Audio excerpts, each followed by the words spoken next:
Good morning, everyone. Welcome to this week's episode of Breakfast with Boom. I am your host, MrBooMStickXL, and man, have I put a fantastic panel together of guests, and even more so, an equally incredible topics list. A lot of late-breaking news from yesterday. We're going to jump right into it, but before I introduce the panel, I wanted to take this time to announce something today. Now, everyone who basically knows everyone in this little circle knows a guy called J Dubs, also known as the Graphic God. Well, I am happy. No, wait a second. I am honored to announce today that Graphic God's Xbox Gamer Picks business that he runs is becoming an official sponsor of not only this particular show but the entire channel. Now, why that's important is because this, J Dubs, when I first got into YouTube, was one of the very few first people that I met. And to be completely honest and fair, I went into this as a complete blind rookie, literally doing things on the fly, had no idea what I was doing. And I would bother him with question after question after question. And as you can see, he set up all of my graphics for every opening of my show. He's done my banners. He's done my gamer picks. And I'm going to say this. If you are a person that wants to have a gamer pick that's unique to you, I highly recommend that you check out this dude. His prices are extremely reasonable. And not only that, he answers all questions on DM. And if you want to go even further, he'll even set up a private Google's Hangout so you guys can discuss it one-on-one and you can explain to him exactly what you want. Like I said, he is a fantastic person. He's I like to consider him a brother. And yes, I'm very, very proud to announce that Xbox Gamer Picks is now an official sponsor of Double Barrel Gaming. So that's I just wanted to kind of get that out of the way because it's important to me.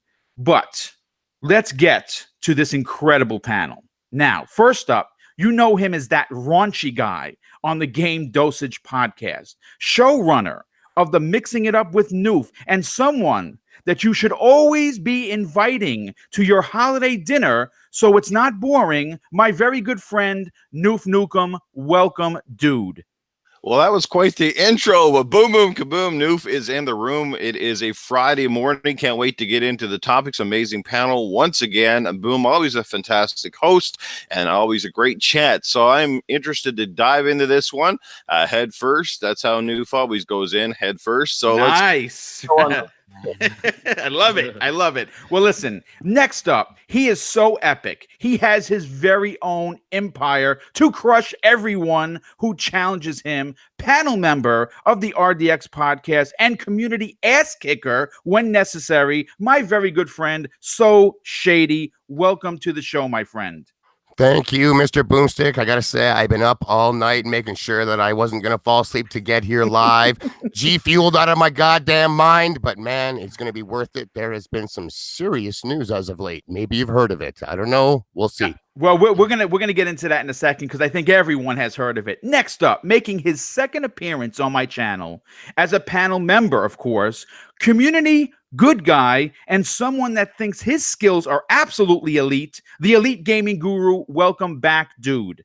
Ahoy! True story. Yes, I'm absolutely elite. I'm really looking forward to this show today. It's going to be we've got so much to talk about and so much to get through.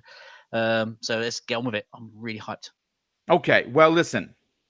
Last, but certainly not least, showrunner of the incredible Creating Beyond Limits YouTube channel, personal friend of mine, former panel member of Coffee Casuals and Consoles, and one of the nicest dudes on YouTube, my very good brother, Dean5578. Dean, finally, you're here on Breakfast with Boom. I'm so happy to have you here. Welcome.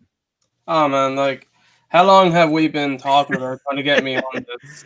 It's just scheduled, and it's been a long time coming. And well, I'm not going to say luckily, but I didn't think I was going to have a chance to be on another podcast because I thought I was going to be moving into the house by now. But that's going to be happening in another week or two. So I had a Friday spot open, so I was just sent Boom a message. He was awesome enough to hell yeah, and we had lots of breaking news. yesterday and stuff like that. Lots of awesome topics that we're going to be getting into. So I'm very happy and excited to be on this show to talk about this type of news, because like this is going to be pretty interesting. As my first time on with all these people, so I'm just really hyped and excited to talk some gaming. Well, yeah. listen, it's great to have you finally. We've done a lot of work together, and again, I met you on Coffee Casuals and Consoles, and we became more than friends. We became brothers, and it's an honor to have you on here. But I have to do a real big shout out to Caboose V42 with the incredible, absolutely stunning $25 super chat, dude. Listen, I honestly cannot thank you enough. If you're not following Caboose V42, you should. He's a really cool dude. He's one of the biggest supporters of this channel, and I honestly could not thank him enough for his generosity. It's just been nothing short of tear-inducing. But you know what? Let's get into what everyone is here for, and I'm talking low because I'm going to turn it to Mooch in about a second. PlayStation skipping E3 for the first time in the show's 24-year history. The question is, why? Now, according to the article that I pulled, Sony Interactive Entertainment currently riding high on record sales of the PlayStation 4. No surprise there, folks. Won't be hosting its annual press conference or showing up at all to do next year's massive E3 Expo. And this is a direct quote from one of the Sony reps. As the industry evolves, Sony Interactive Entertainment continues to look for innovative opportunities to engage the community. According to the statement, PlayStation fans mean the world to us, and we will always find a way to innovate, think differently, and experiment with new ways to delight gamers. As a result, we have decided not to participate in E3 2019. We are exploring new and familiar ways to engage our community in 2019 and can't wait to share our plans with you. Okay, I have to go to Shady on this because he was rampant on the DM. I saw him tweeting like crazy. First of all, you said something, and I'm not going to say it. I'm going to let you say it. You believe Sony is turning into something. Please take it away. I think this is some serious arrogance myself. Even if all they had was the same games that last year people were, quite frankly, excited to see, they could have showed some more of that. This tells me that they don't want to show those games again, and that third party has all but abandoned the PlayStation when it comes to marketing deals and wanting to be shown on that system with the X out. I mean, if these next games coming out have the same disparity as Red Dead Redemption 2 on Xbox versus the Pro with the X there, I mean, I could see these companies wanting to go with the X as well. It's weird that they're there for the fans, they're there for the gamers, they're, all that stuff, and then the next sentence out of their mouth is, so we're pulling out of E3. I mean, last year we had guys getting their measuring tapes out, measuring the centimeters of Microsoft's floor space, and more or less being like, oh yeah, they're done, they're leaving the industry because their floor space is only XYZ footage. Well, Sony has zero this year. They're not doing interviews. They're not having floor space. There's no show. There's nothing. The biggest show of the year. I don't know what to say. As a gamer, I'm upset because I like watching everything that E3 has to offer. I enjoy watching the interviews. I really get in deep on this stuff. And that tells me that there's a third, at least, missing this year. And I think that is a gaping black hole. But I do think Microsoft is going to come in and fill it with as much stuff as they possibly can. I don't think they're going to take it lightly this year because it's just them. I think this is their chance. And I believe that they're going to come out swinging huge, like huger than we've ever seen. I don't think that the ratings of this E3, quote unquote ratings, if you will, the viewers are going to suffer either. We're going to have all Sony fans' eyes on Microsoft as well, just to see what the hell's going on. This is a very weird announcement to me. I'm somewhat shocked. I had a fun time on Twitter trolling a bit. I mean, hey, a little bit of an eye for an eye. The gods were gracious enough to bless me with 2 of them, so I don't mind playing some of these dirty games a bit. But you got to keep it fun in games. You don't personal attack people out there, nothing like that. Just a couple jabs, a little bit of fun. But I mean, this was huge. I don't know what to say about it. I'm almost at a loss for words, even though I've been talking for 3 bloody minutes. No, so, listen, dude, this is a conversational podcast. You please talk away, sir. Yeah, I think it's nuts. You know, I mean, it is rather obvious to me that they do have something cooking. You know, they're not pulling out of the industry. They still have games coming. There is a PlayStation 5 that's guaranteed. Yes. I certainly don't think it's next year. I'm calling holiday 2020 at the earliest. But I think they're going to do some a little bit later. I don't know why they think that's a better idea than to have it at an event where you've already got the gaming world's eyes, all of it onto this. I'm interested to see what the media is going to say myself. I'm not sure they're going to damage control this one as much as a lot of people think they're going to, because as far as the media is concerned, they're only going to be losing massive amounts of advertising revenue during this E3. All those videos, all those interviews, all that type of stuff. It's just not there anymore. So no one is clicking on something that isn't there. They're losing a lot of money. So I don't think that the media is going to be too happy with this move either. I'm going to let someone else talk. Otherwise, you know, it's going to go on. Well, listen, dude. No. Listen, you had great, fantastic points. I just have to pay the bills real quick. First of all, Smitty Smith with the $15 super chat. Holy cow, dude. Thank you so much. He says, it's breakfast with Boom, folks. Be ready to be informed and entertained. And shout out to the panel and chat. I love coming here week after week. Well, listen, I enjoy having you here, dude, and I cannot thank you for your generosity. And Michael Johnson, another huge supporter of the channel with the $5 super chat. Michael, thank you so much for that. That is greatly appreciated. And he says, this is starting to look like a PS3 situation where Sony felt like they can do no wrong, and I think it's going to bite them in the butt next gen. Too cocky indeed. Now, Noof, I have to go to you. And I'm going to pose this question this way.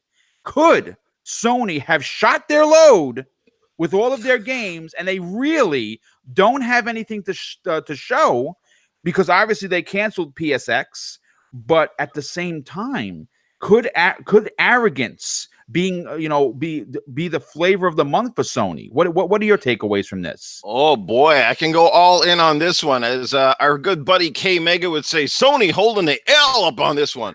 And as you'd probably hear from MNC Mornings, it's a megaton. Yeah, well, it's a megaton bombshell piece of news this morning coming out at us from Sony. I guess it came out yesterday, and it just baffles me, as you kind of mentioned and took the words right out of my mouth or right out of my gun. Yeah, it looks like Sony blew their wad a little too early. Sony went all in the last 2 or 3 years trying to bury Microsoft with that momentum they've been riding on. They put out all their big games. You had your God of War out, Spider-Man's out. I mean, Horizon Zero Dawn, all these games now that they've shown off for so long are out in the world now. People are playing them. And look, I'm sure when Sony brings out their next show, they're going to have a dynamite show.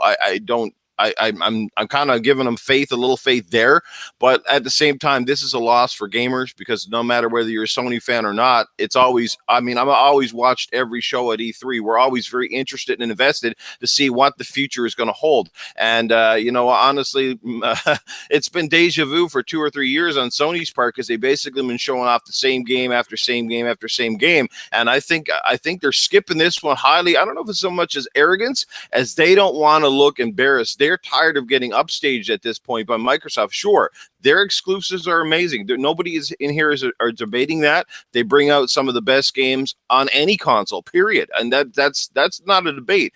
They're doing great. But the thing is, how far along are their next games in their pipeline? I mean, we've obviously seen how showing off games too early kind of comes back to bite you in the butt, because if they're not ready to roll, fans get a little antsy. You start to worry about them. I'm sure they'll be good when they get here, but fans don't want to see the same games over and over and over at every single show. And Microsoft now, they have the power advantage with Xbox One X. As Shady kind of alluded to, a lot of third parties want to show their games up on the best platform possible.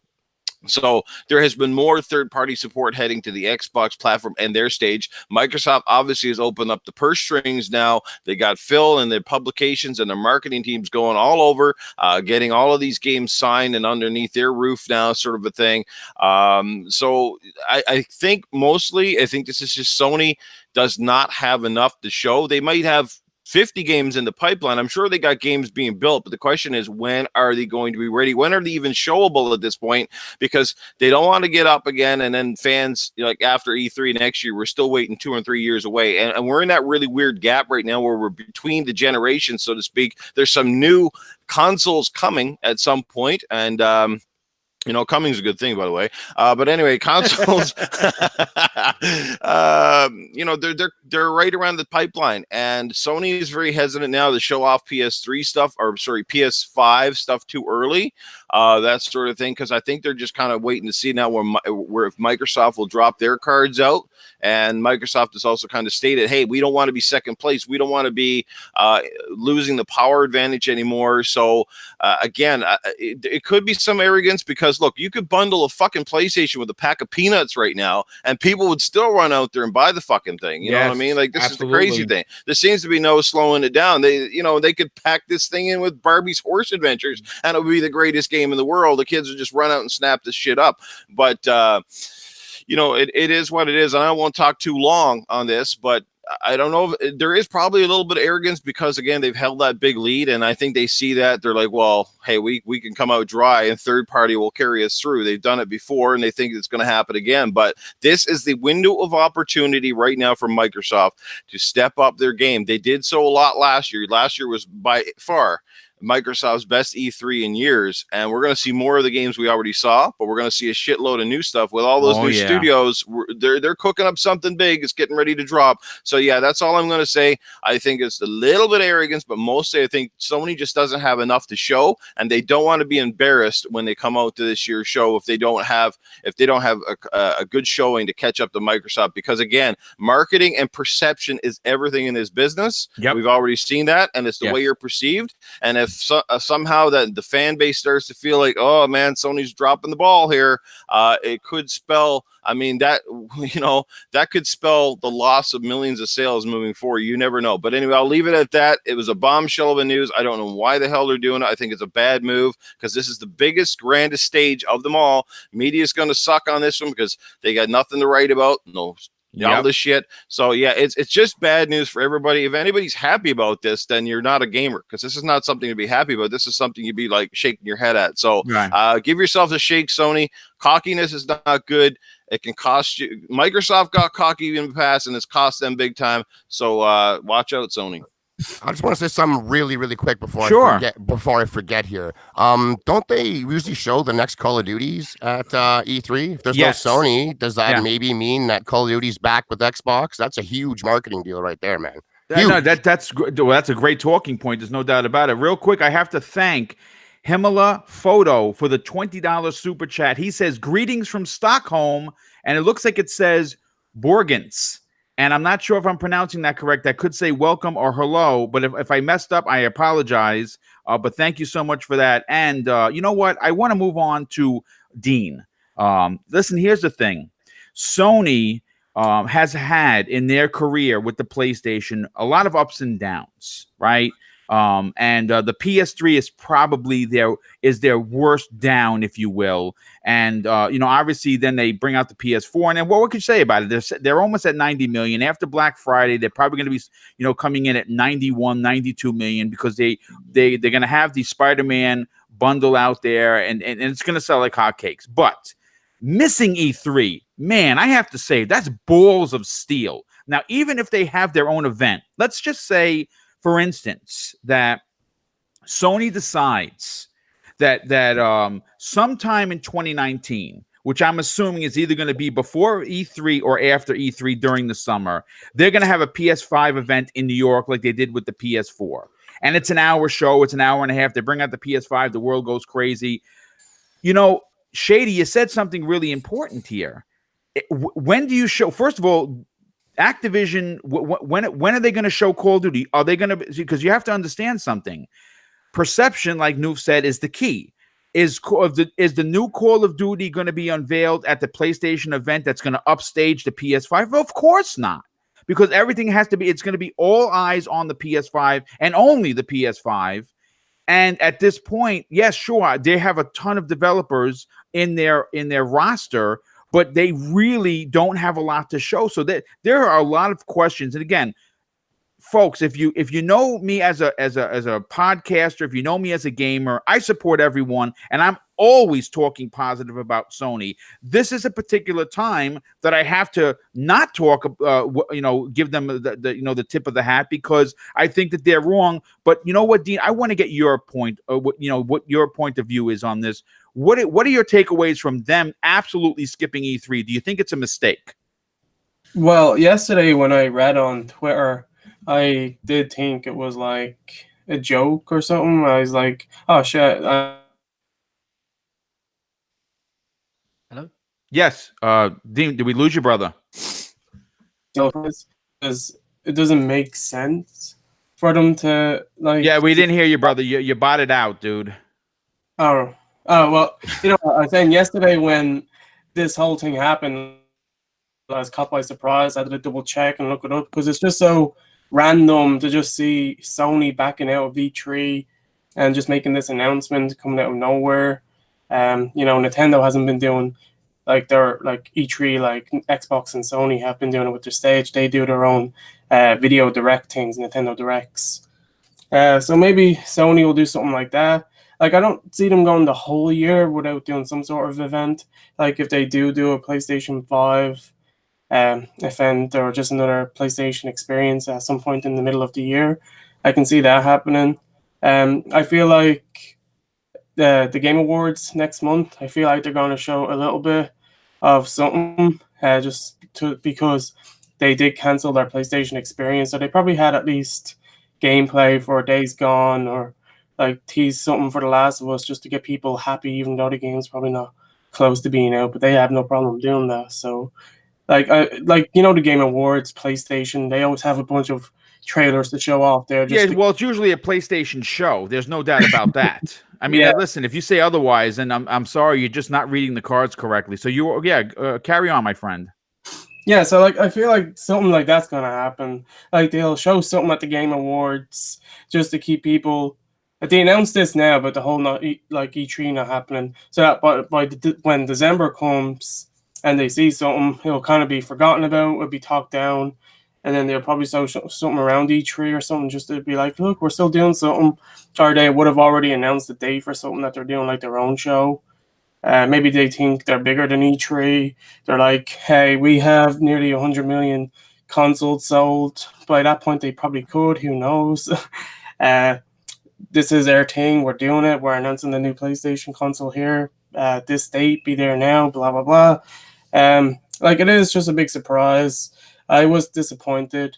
I never actually get to watch Sony's conference live.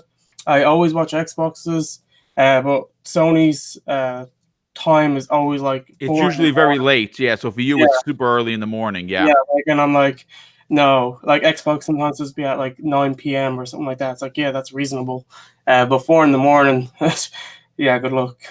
So I'll just catch the highlights. But it is disappointing because so many people, so many PlayStation fans, gamers, it's like Christmas. I don't know. Absolutely, yes. I get hyped. I'm like, all these announcements, you get your food, you're ready to watch it, and you're just seeing all these amazing games getting announced and just seeing gameplay for other games. I feel like they're going to be missing out, and I feel sorry if they don't announce that. And for people that are more attached with PlayStation, if they only have that system, for Sony to back out, and if they don't do anything else to make up for it.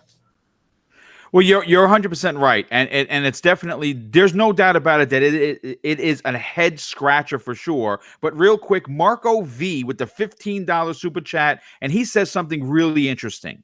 A lot of these Sony fanboys are saying that Sony is bigger than E3, and I'm going to tell you this right now. No one is bigger than E3. I don't give a flying F who you think you are. He continues with, some of these people are the worst than the iPhone sheep. And listen, that's a great point, dude. First of all, thank you so much for the super chat. It is greatly appreciated. Your comment right on hitting the nail on the head. But you know what? We're going to finish up this topic with Elite Gaming Guru. First of all, here's the thing.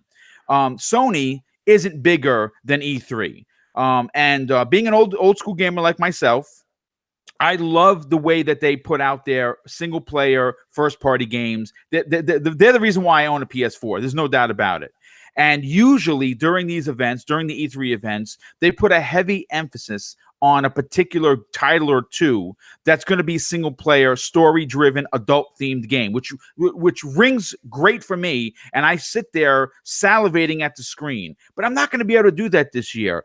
Do you think that, again, this is Sony with the absolute ridiculous arrogance, or do you think there's something up their sleeve?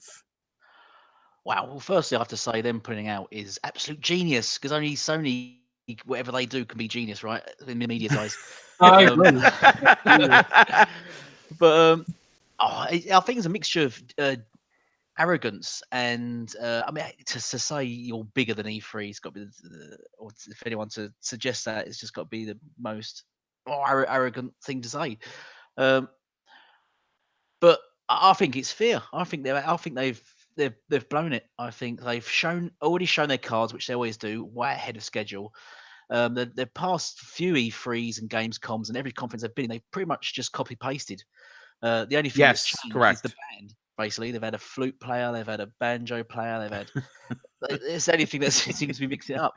Like I think, are they now at a point now that having built up shown their cards, are they now retracting those? Will Last of Us 2 drop in 2019? Will what's the other one? Death Standing drop in 2019? Will these guys? Will we see these games even this generation now? I don't That's the know. That's a question. great question. That's a fantastic question, dude. If they're dropping a new console next year, are they going to squeeze? Are they going to squeeze Dreams, which is basically a Project Spark update? Yes. Yep. Days Gone, which that's not going to carry them for the year. Are they going to drop Prelude 2 and Death Stranding and Ghost of Tsushima all in that year? I don't think they're going to do that. I don't think they're going to. I don't think we're going to see Death Stranding and Ghost of Tsushima until 2020. No, and by that point, the new generation out, I believe, for Sony, and I reckon that's why there's like they've done it before with other games. Until Dawn was originally meant to be a PS3 title. Yes. I can't think of the top of my head now. There's several of their titles. The Last of Us Part 1, if you remember, it came out really on the PS3's last leg, and they re-released it at the launch of the PS4. Less than a year. It was less than a year old, and they re-released it. Yes, and they all bought it again. I bought it. I'm not going to sit here and lie to you. I was a boob. I bought it. You bought it twice though. Did you buy it on PS3 and PS4? Yes. Oh. I even bought the collector's edition. The statue is sitting right above my head as we speak. And Sony thanks you for that. Yeah, I'm sure that they do. But at the end of the day, I think it's a mixture of arrogance and fear. And I think they're gonna. The next thing we hear from is them dropping their new console. And they're going to quieten these. They're not going to hear much of these games. They're going to put them in the back, thinking people can forget about them, and they're all going to drop on the next PS5. I reckon.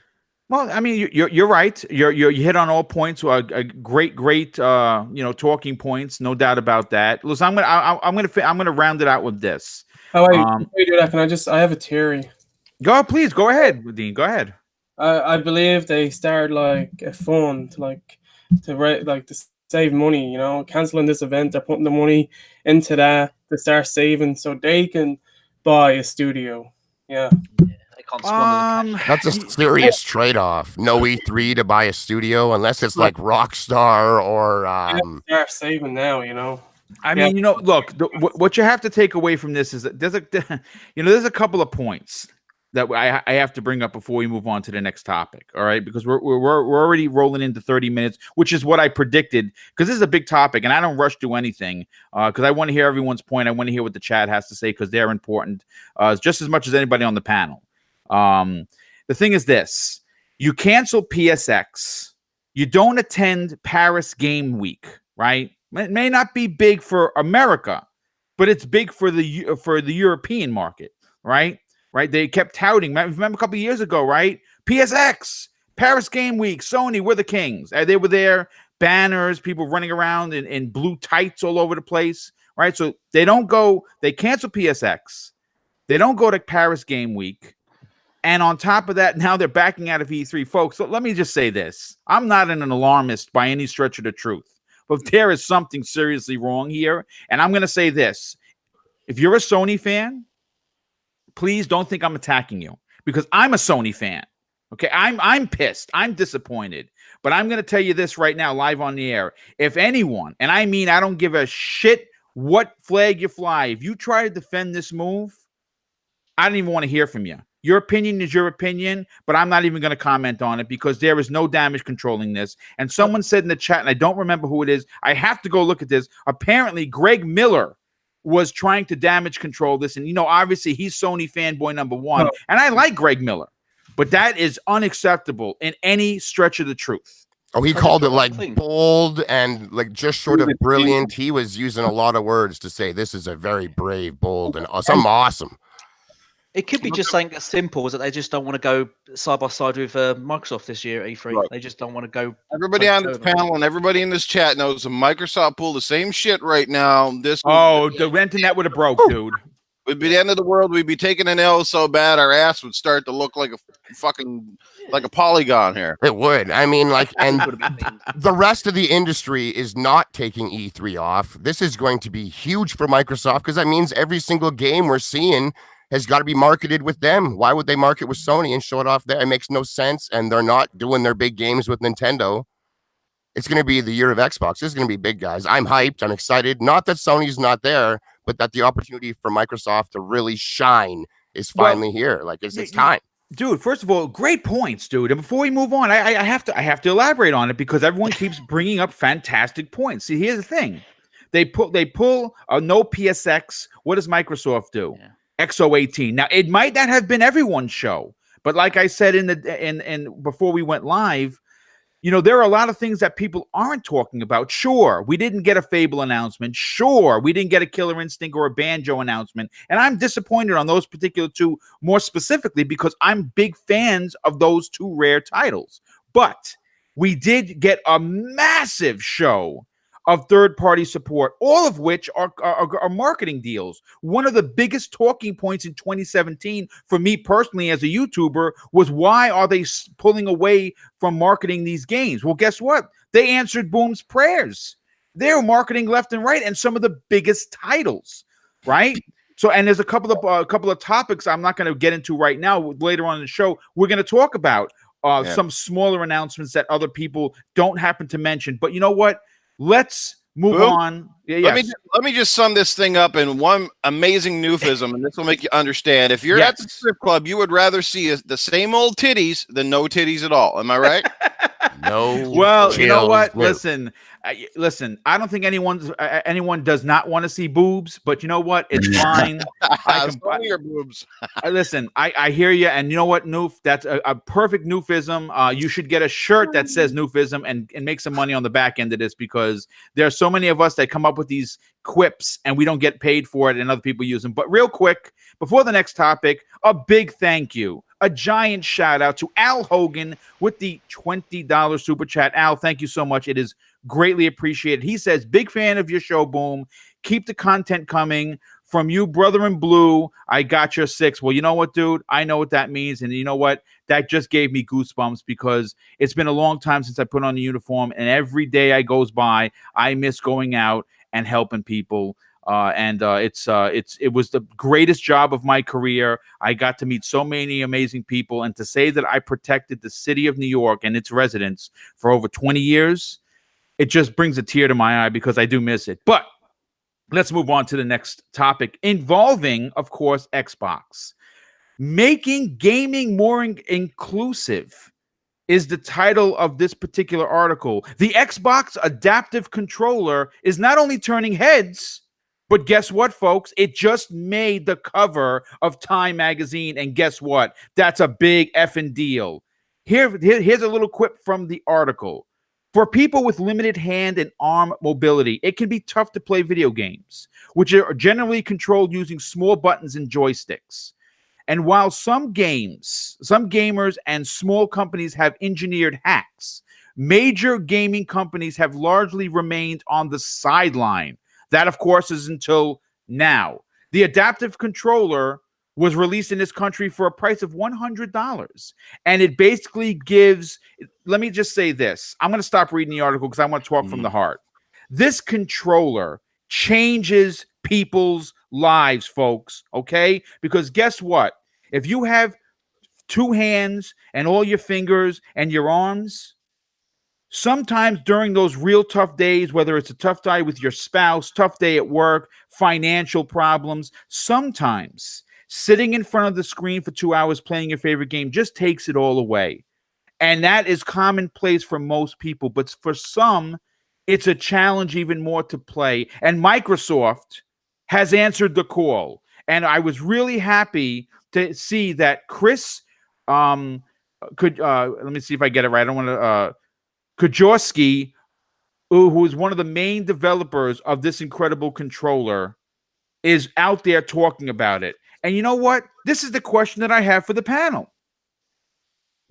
First of all, how important is the adaptive controller to the industry? But more importantly, why isn't the gaming media talking about this? Everyone should know about this. It's launching into a bunch of countries later on in 2019. I think this might be the greatest invention in Microsoft's history. Hell, I might even go as far as to say it might be the greatest invention since the damn joystick was made. Noof, I want to go to you on this, dude. How important is the adaptive controller, and why the F isn't the gaming media talking about it?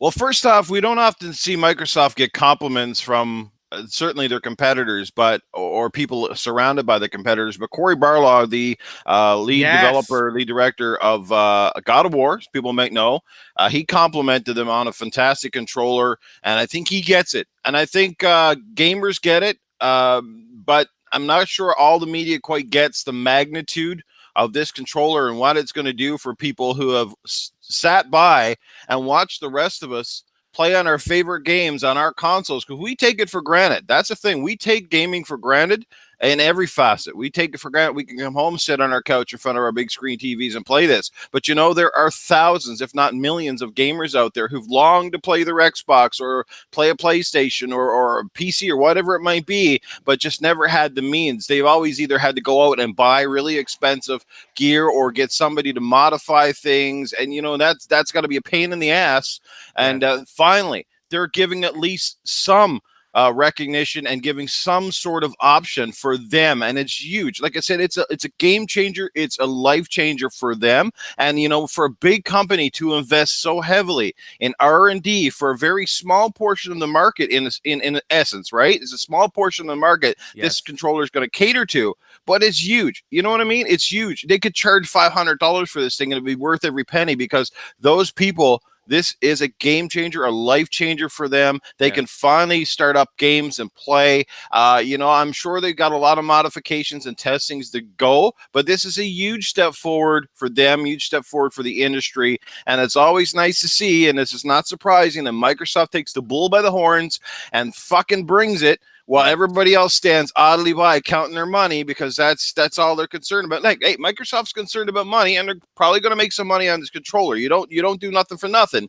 But I'm just saying, when it comes to leading the industry, it's Microsoft doing this more often than not, while the rest of them, Apple, Google, the whole rest of these fucktards, they just sit there and idly watch by. But you know what? Who gets all the credit for shit? It's the other companies that copy Microsoft 90% of the time, always get all the praise. But Microsoft does something that goes out with a whimper, never, you know what I mean? Comes in with a bang, but always goes out with a whimper, because they're too afraid to say, Microsoft, bravo, look at what you did. Well, look, I'm going to say this. First and foremost, I got to give another shout out to Himmler Photo for an additional $20 super chat. He says, used to be a police officer in Stockholm for 7 years. Listen, dude, I honestly can't thank you enough. Your generosity is unbelievable. And yes, it's I have met so many other brothers in blue that it's just been an amazing thing. And I'm going to say this, you know, as a host, I try not to get emotional, you know, especially talking about this controller, because gaming, you know, is something that's important to people. And you know, not being able to play a game is got to be the most horrific thing that you can do, that you can't do, that you see your friends doing. But you know what? I got to take a minute, but I want to go to Shady on this. What are your takeaways by how important this controller is? And are you proud to be a Microsoft fan because of it? I was just in the Microsoft store actually last week, and I was looking at this sucker. It's awesome. Straight up, this is a absolutely fantastic device that is undeservedly being slept on. And I think that is for unfortunate reasons, being that disabled persons out there make up a minority group, both in the population as well as in gaming, because it has not been inviting to them. So these sites, which are so based off of clicks, I don't think they see that group as someone that is visiting their sites, maybe, or some along those lines. They're just not seeing the clicks. And that's a shame because this is an unbelievable product. As I said, it's very neat. I think the price, in my taste, I would like it to come down a little bit. The base model up here in Canada is about 120 bucks. And then all the little buttons and stuff are all extra. But there is so many different little buttons and joysticks and half controllers and everything for anyone out there with all different kinds of needs. And even people out there that just maybe want to have a varied game experience. I think there's a lot of room for this thing for anybody. It's not just for disabled people in the world. I think that's a narrow-minded way of looking at this. I think that is by far the best thing that this device does, but I think it's for everybody, to be honest.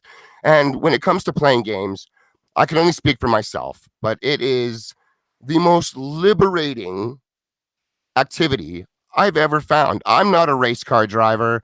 I'm not a jet fighter pilot. I'm not out there saving worlds, saving galaxies, fighting aliens, playing sports, doing all these things. I can't do it all. I'm not a pro in real life at all. But when it comes to video games, man, it's no holds barred. I can do anything and it feels fantastic. I can only imagine, as an example, what it would feel like for someone who couldn't walk, what it would be like to play some of these big open world exploration games where they really get to get their explore on when in the real world it's limiting for them. I think it would be even more liberating than someone like myself that doesn't struggle with that type of thing on a daily basis. I think this device is fantastic. It needs to get way more press coverage. Kudos on Time Magazine for putting it on the goddamn cover. That is fantastic, and it's going to bring a lot of eyes where it needs to go. Yes. And if I'm not mistaken, I think Microsoft even said they were willing to share this technology with other companies that were willing to work with them and get it out. And great point, dude. Great point, because wow. I was going to come up with that. Yes, absolutely. Take it away, Shady. That was fantastic. It absolutely needs to happen. The word needs to be spread that this is a thing and that all gamers are welcome. The industry has been making many strides for minority groups out there via race or even gender. We've started taking strides there. I think this is another one, and I give massive props to Microsoft for taking the first step. It was a big one. I can't imagine it was a cheap one either. And just props. My hats are off to them. This has to be pushed front and center. Gaming is for everybody out there, and the less of a hurdle that we can put in front of these people to enjoy one of the greatest pastimes humanity has ever had. Let's do this. Yeah, no, you know what? Great points. And I actually kind of was waiting to bring that up, because if you remember when they first unveiled this controller during that video segment, they said exactly that. They are willing to share this technology so everyone on every gaming platform could play games. You know, and again, that's something that no one is talking about. They're willing to say, here, these are the design specs. Maybe they're going to license it out, and they should. They shouldn't give away anything for free, because they're going to try and these bastards are going to probably try and copy it anyway. But what they should do is just simply take the patent, make the money on the back end, and license it out to everyone, so that someone who was a PlayStation fan that always wanted to play these games could now play them. And the same thing for the Nintendo Switch. I think it's a fantastic controller. I say this all the time when I talk about this controller. When I'm mentioning the adaptive controller in a sentence, I glow with pride being an Xbox fan, because the company that I like the best did something so incredible and so revolutionary to the gaming space that it frustrates me that this isn't on, again, front page news everywhere. But thankfully, Time Magazine thought it was worth it. Good on them. You know what? But Elite Gaming Guru, I want to get your take on this. First of all, this controller base model is $100. I think it's priced well. I know Shady said he'd like it to go down a little bit. But if you're someone that could never play games before and now you can, this thing could be $1,000 and you would think it was the greatest thing since sliced bread. What are your takeaways on what Microsoft has done? Well, yeah, of course, it's actually cheaper than the Elite controller, and it just seems far more versatile and just reaches out to more people. It's a very good point. And Xbox and Microsoft, they're clearly for the players. They continue to innovate with their inventions like the Kinect, HoloLens, and now this, while other people are chasing VR, which really is just going nowhere. It's just an incredible controller, I might actually even pick one up. Yeah, But, it is. It's unbelievable. It really yeah, is. But yeah, it's brilliant. I think it's great. And Excellent. and as they say, Microsoft, they're just going to give it out to people. They just like they want more people to deliver their own ideas, and just they're just they're just unselfish. They're just Yes, that's a great. really great They point. get so Unselfish much is a hate. great point. Yeah, Yes. so much hate, and then they do stuff like this. Just brilliant. Well, listen. Before I get to Dean, I have to just read because I was laughing, and like I said, I try to be a professional host and not laugh and usually mute myself, but I could not help myself. Smitty Smith with the additional $5 super chat, dude. Thank you so much for that. But he says if Sony would have made that controller, people would have been like, it's the second coming of Jesus, and he is 100% correct when he says that. You know what Sony did? Sony put a little touchscreen on their new controller and patented it. Yeah, listen. You know what? The battery life on the DualShock 4 is horrendous. It's going to be even worse. But you know what? Before we move on to the next topic, I have to get Dean's take on this. And Dean, you and I talked about this in one of the episodes you were on, where we were doing a 2-man show. To you, and I know you had a lot to say in the DM. How important is the adaptive controller to gaming? But more importantly, how come the regular media, the so-called gaming media, isn't putting Microsoft on a pedestal where they should be based on this controller's design? Well, I'm just going to keep it short and sweet because literally what everyone else said was just amazing, and I agree with it. And I already went over this on a previous podcast with you, but like what Microsoft did with this device is just simply amazing. Like so many people can actually have the opportunity to play games if they weren't able to in the past, if they struggled with it. Like this does change lives, and it makes their lives even better. Because for many of us, games are a way of entertainment, escapism, like just things overall that make us happy, that we enjoy doing. And it just makes me happy knowing that other people get to share and enjoy the things that I also enjoyed that they did for a while, but probably weren't able to, just because the limits of the controllers that they were forced to use, they had no other options.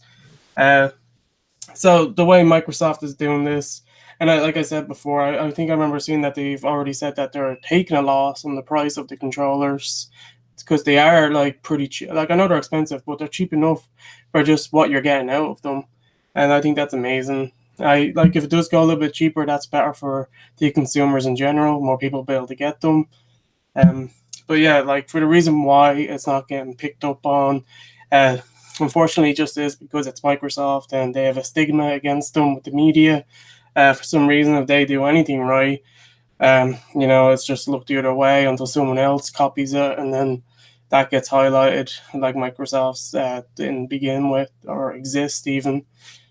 So I'm happy that it's getting picked up now. Hopefully, more people pick it up when they see it, and people start to realize that people need to know about this, because if no one talks about it, how are people going to find out about it? And that's the crime in itself, because all the people that would like to have a controller like this that don't even know it exists, like that's on the media for not covering it if they are well aware and they know that it exists. But just because it's something to do with Microsoft that makes them look good, and that company probably just like is biased against the company, just doesn't like it or want to associate with Microsoft in any way, like that's not doing good for the people that need this controller and would like it or been waiting for something like this for years.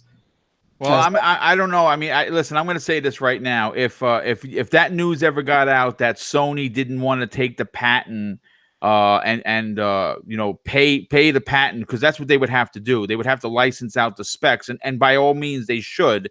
If that ever got out that they decided against to spend the money to help gamers, anyone that would try to defend that would be on my pay no mind list automatically. I'm sorry that there would be no exception. But listen.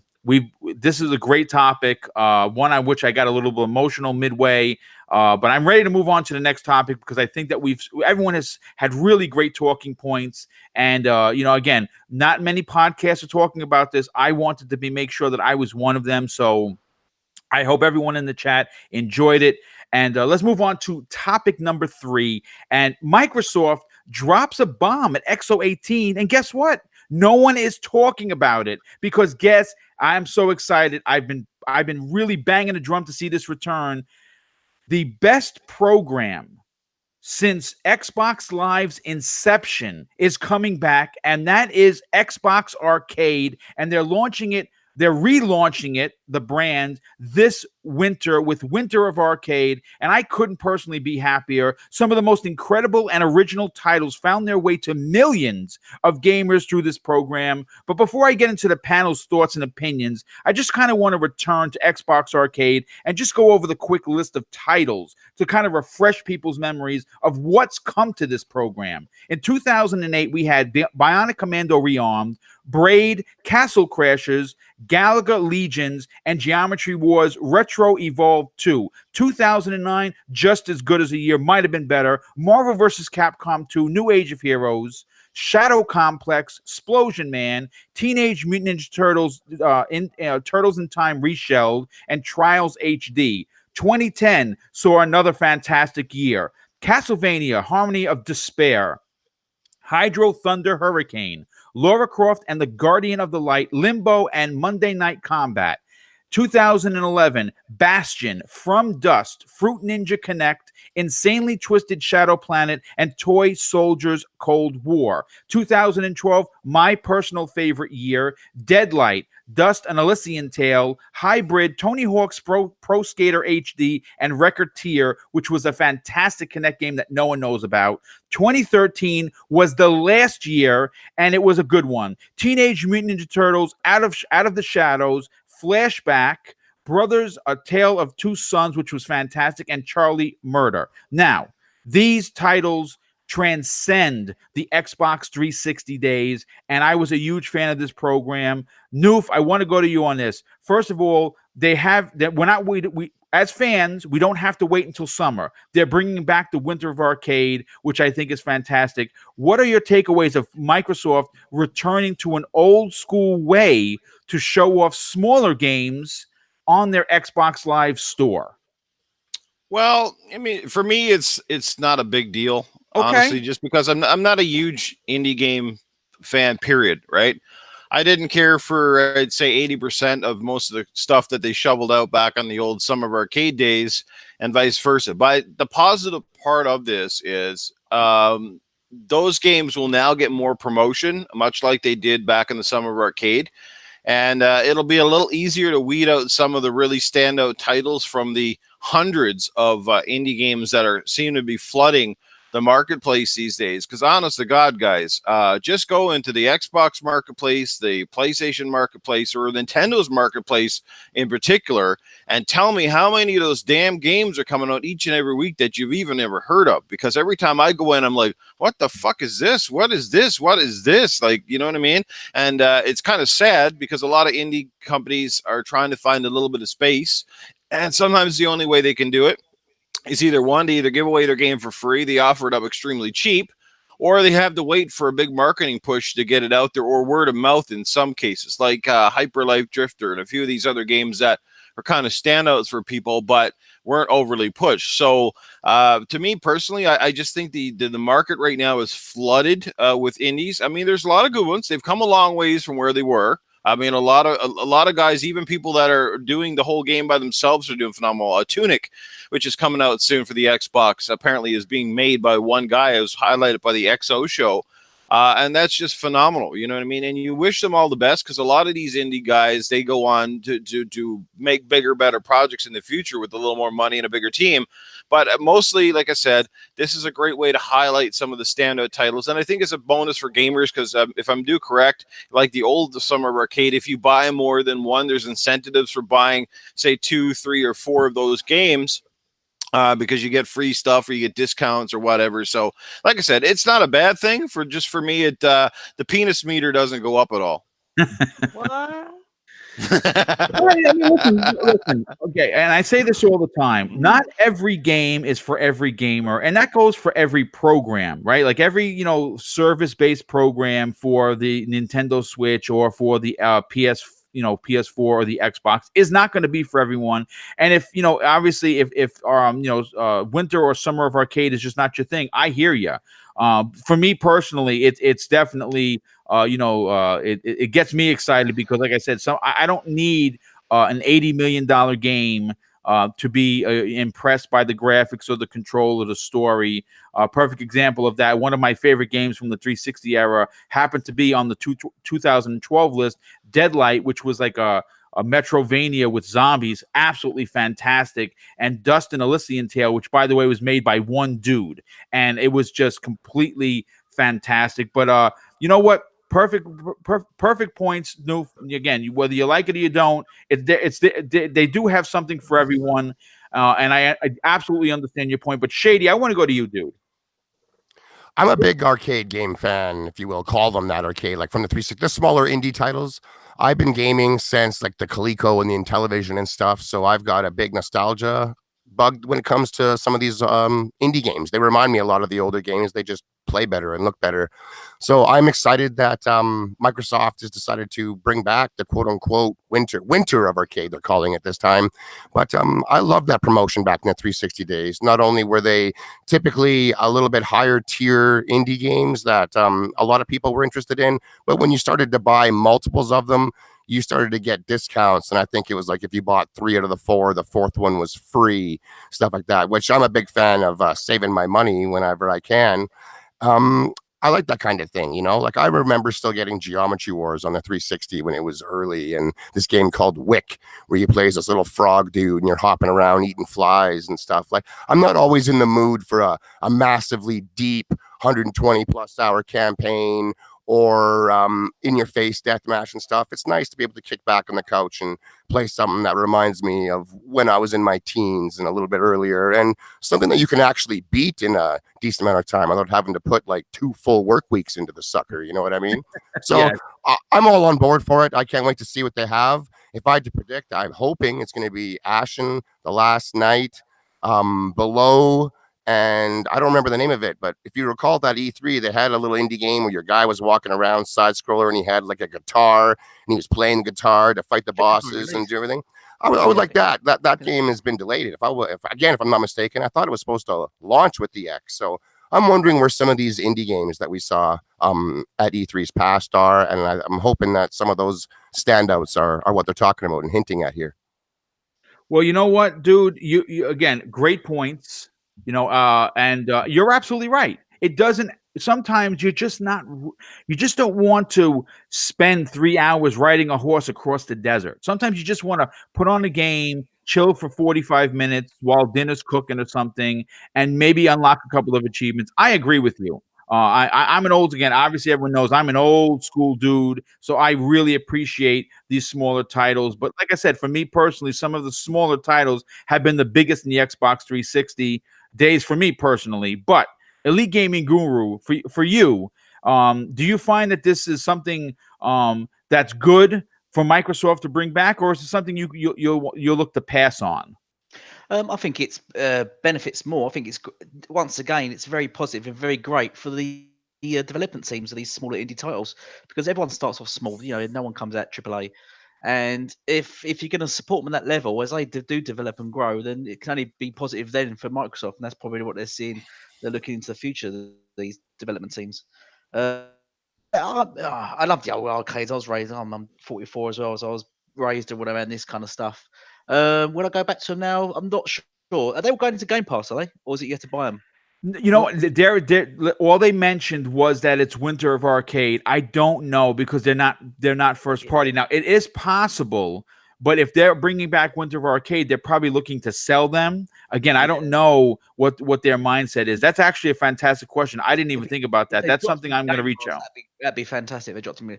Buying them individually, or I don't know if I would, but Game Pass, then I'll probably try them all out. And I think that would be a big, if you just help out a lot, I think it'd be great for Microsoft to drop them. It just boosts to that, bump up that sort of the quantity of Game Pass, sort of what you got, and you sort of expand more to the other players and stuff.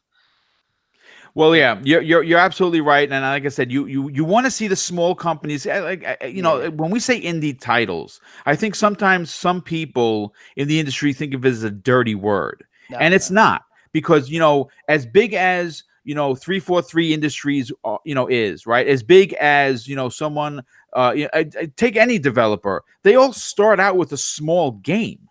right? They all have a small game that they put out there, and it just kind of snowballs, and they make another one and it's a little bit bigger, and they make another one that's a little bigger. You don't know who you're going to see come to the industry through programs like this. That's why I applaud it more so than anything. Oh yeah, that's why. Dean, I want to get your final points on this particular topic. Winter of Arcade. Now, we actually talked about this in one of our two-man team programs that we did, our podcast that we did way back in the days. And you were a fan of Xbox Live Arcade, more specifically Summer of Arcade. Are you happy that Microsoft is finally bringing this program back?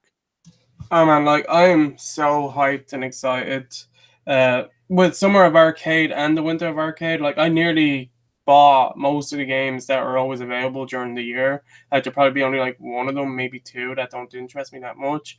But like there's always so many amazing games, and they're always really high quality. So to see it return this year just has me so hyped and excited.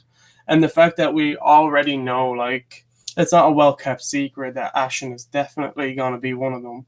And Yes. I'm a massive Dark Souls fan. Like, I cleared them all multiple times. New game plus. Like, I just love Dark Souls. I'm playing through it again right now.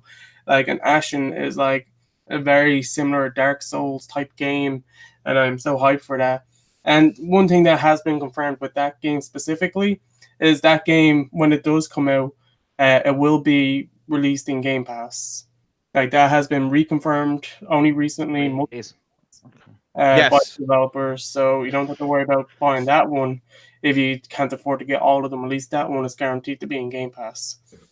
But yeah, if Below also comes out this year, because while you were all chatting there, I was just like Googling just to see if there was any like delays that I didn't hear about. But as far as it is, the release date is still 2018. They haven't said anything about that other than they promised that it's coming out this year. So what other game than Below to get added? Because that is a game that had so much attraction, like people talking about it, hyped about it. But unfortunately, it got delayed, and because it was announced so soon, people stopped talking about it. But for that to just come back in a big way and release like that with a trailer, with the Winter of Arcade getting the spotlight, like that just be amazing. Just Ashen and Below alone, or I feel like we're going to be two amazing games that last night. What's it? And last night as well. Yes. They're three smaller games. Yeah, no, listen, you know what? Just again, having smaller games.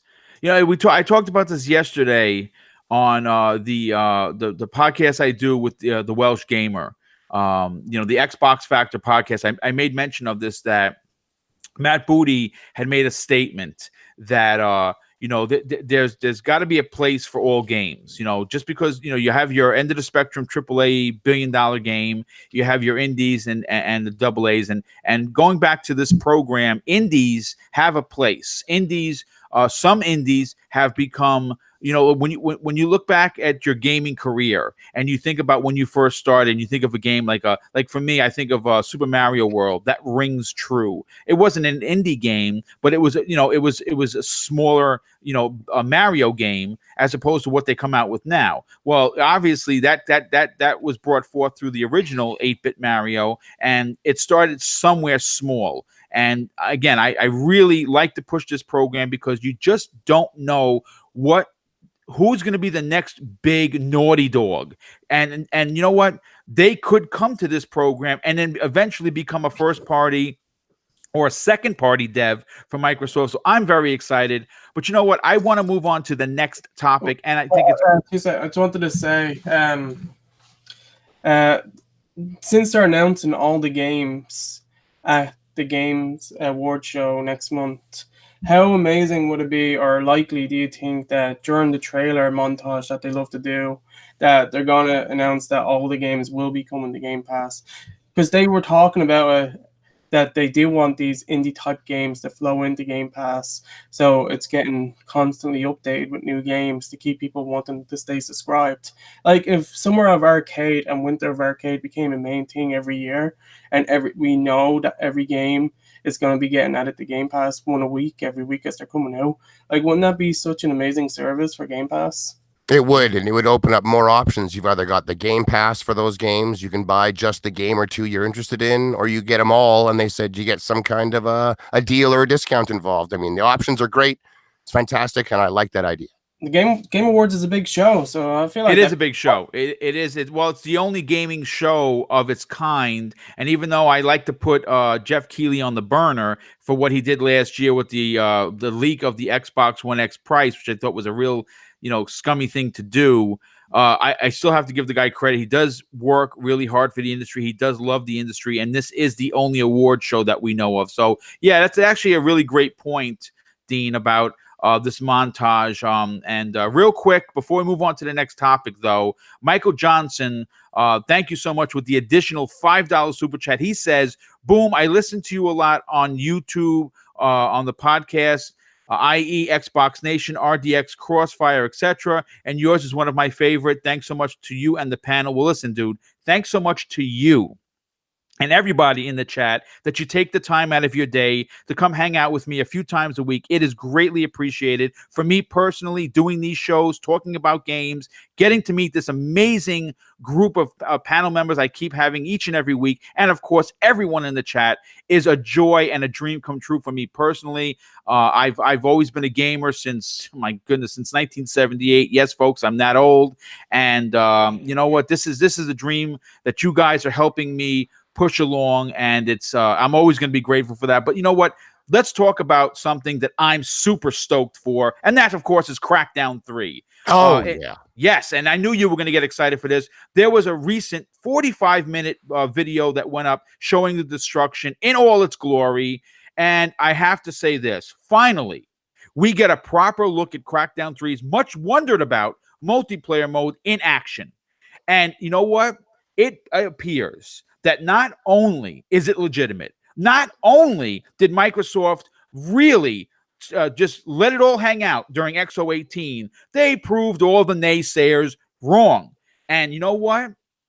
When this game comes out, not only do I think it's going to be in the high 80s on Metacritic, which no one gives a shit about, but I actually think it's going to turn heads because guess what? You're going to be able to play with your friends in Wrecking Zone. You're going to be able to play with your friends in this and the other online mode. You're going to be able to play with your friends on the online campaign. And I think that more options for gamers is always great. I'm going to finish it out, and I'm going to get to the chat because I could talk about Crackdown this entire show. It's one of my favorite franchises, and thank goodness that Phil Spencer saw it in a state that he didn't like because he's a fan. Everyone says Phil's not a gamer. Phil's a gamer, okay? And he loves the Crackdown series probably just as much as Boom does.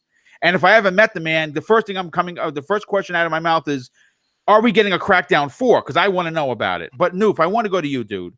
Crackdown 3 has basically been the whipping boy for this entire generation because of delays and because of so-called lost promises by Microsoft with their cloud technology, and they just really proved everyone wrong. It looks fantastic. It looks like it plays fantastic. Are you excited for this game, and are you happy that we finally got to see it in action? Well, totally. Now, I am excited for this game. I wouldn't say I'm like Tomb Raider level excited for this game, but yes, I'm excited all the same. The original was a blast. I just went back and played it a few nights ago with Cyber Gunter, which definitely renewed my passion and interest in the Crackdown franchise.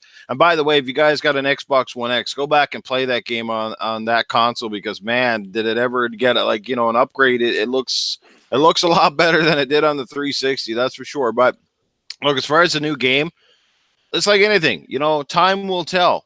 They've had a lot of time to develop this. They've gone through a lot of learning curves, apparently, if you listen closely to some of the devs and the insiders. Apparently, ambitions, like every developer has ambitions, right? They want their game to be the best. A lot of times they set very lofty goals. And with the coming of new technology and new development platforms and new, it comes a lot of risks, comes a lot of troubles. It's painstaking. You know what I mean?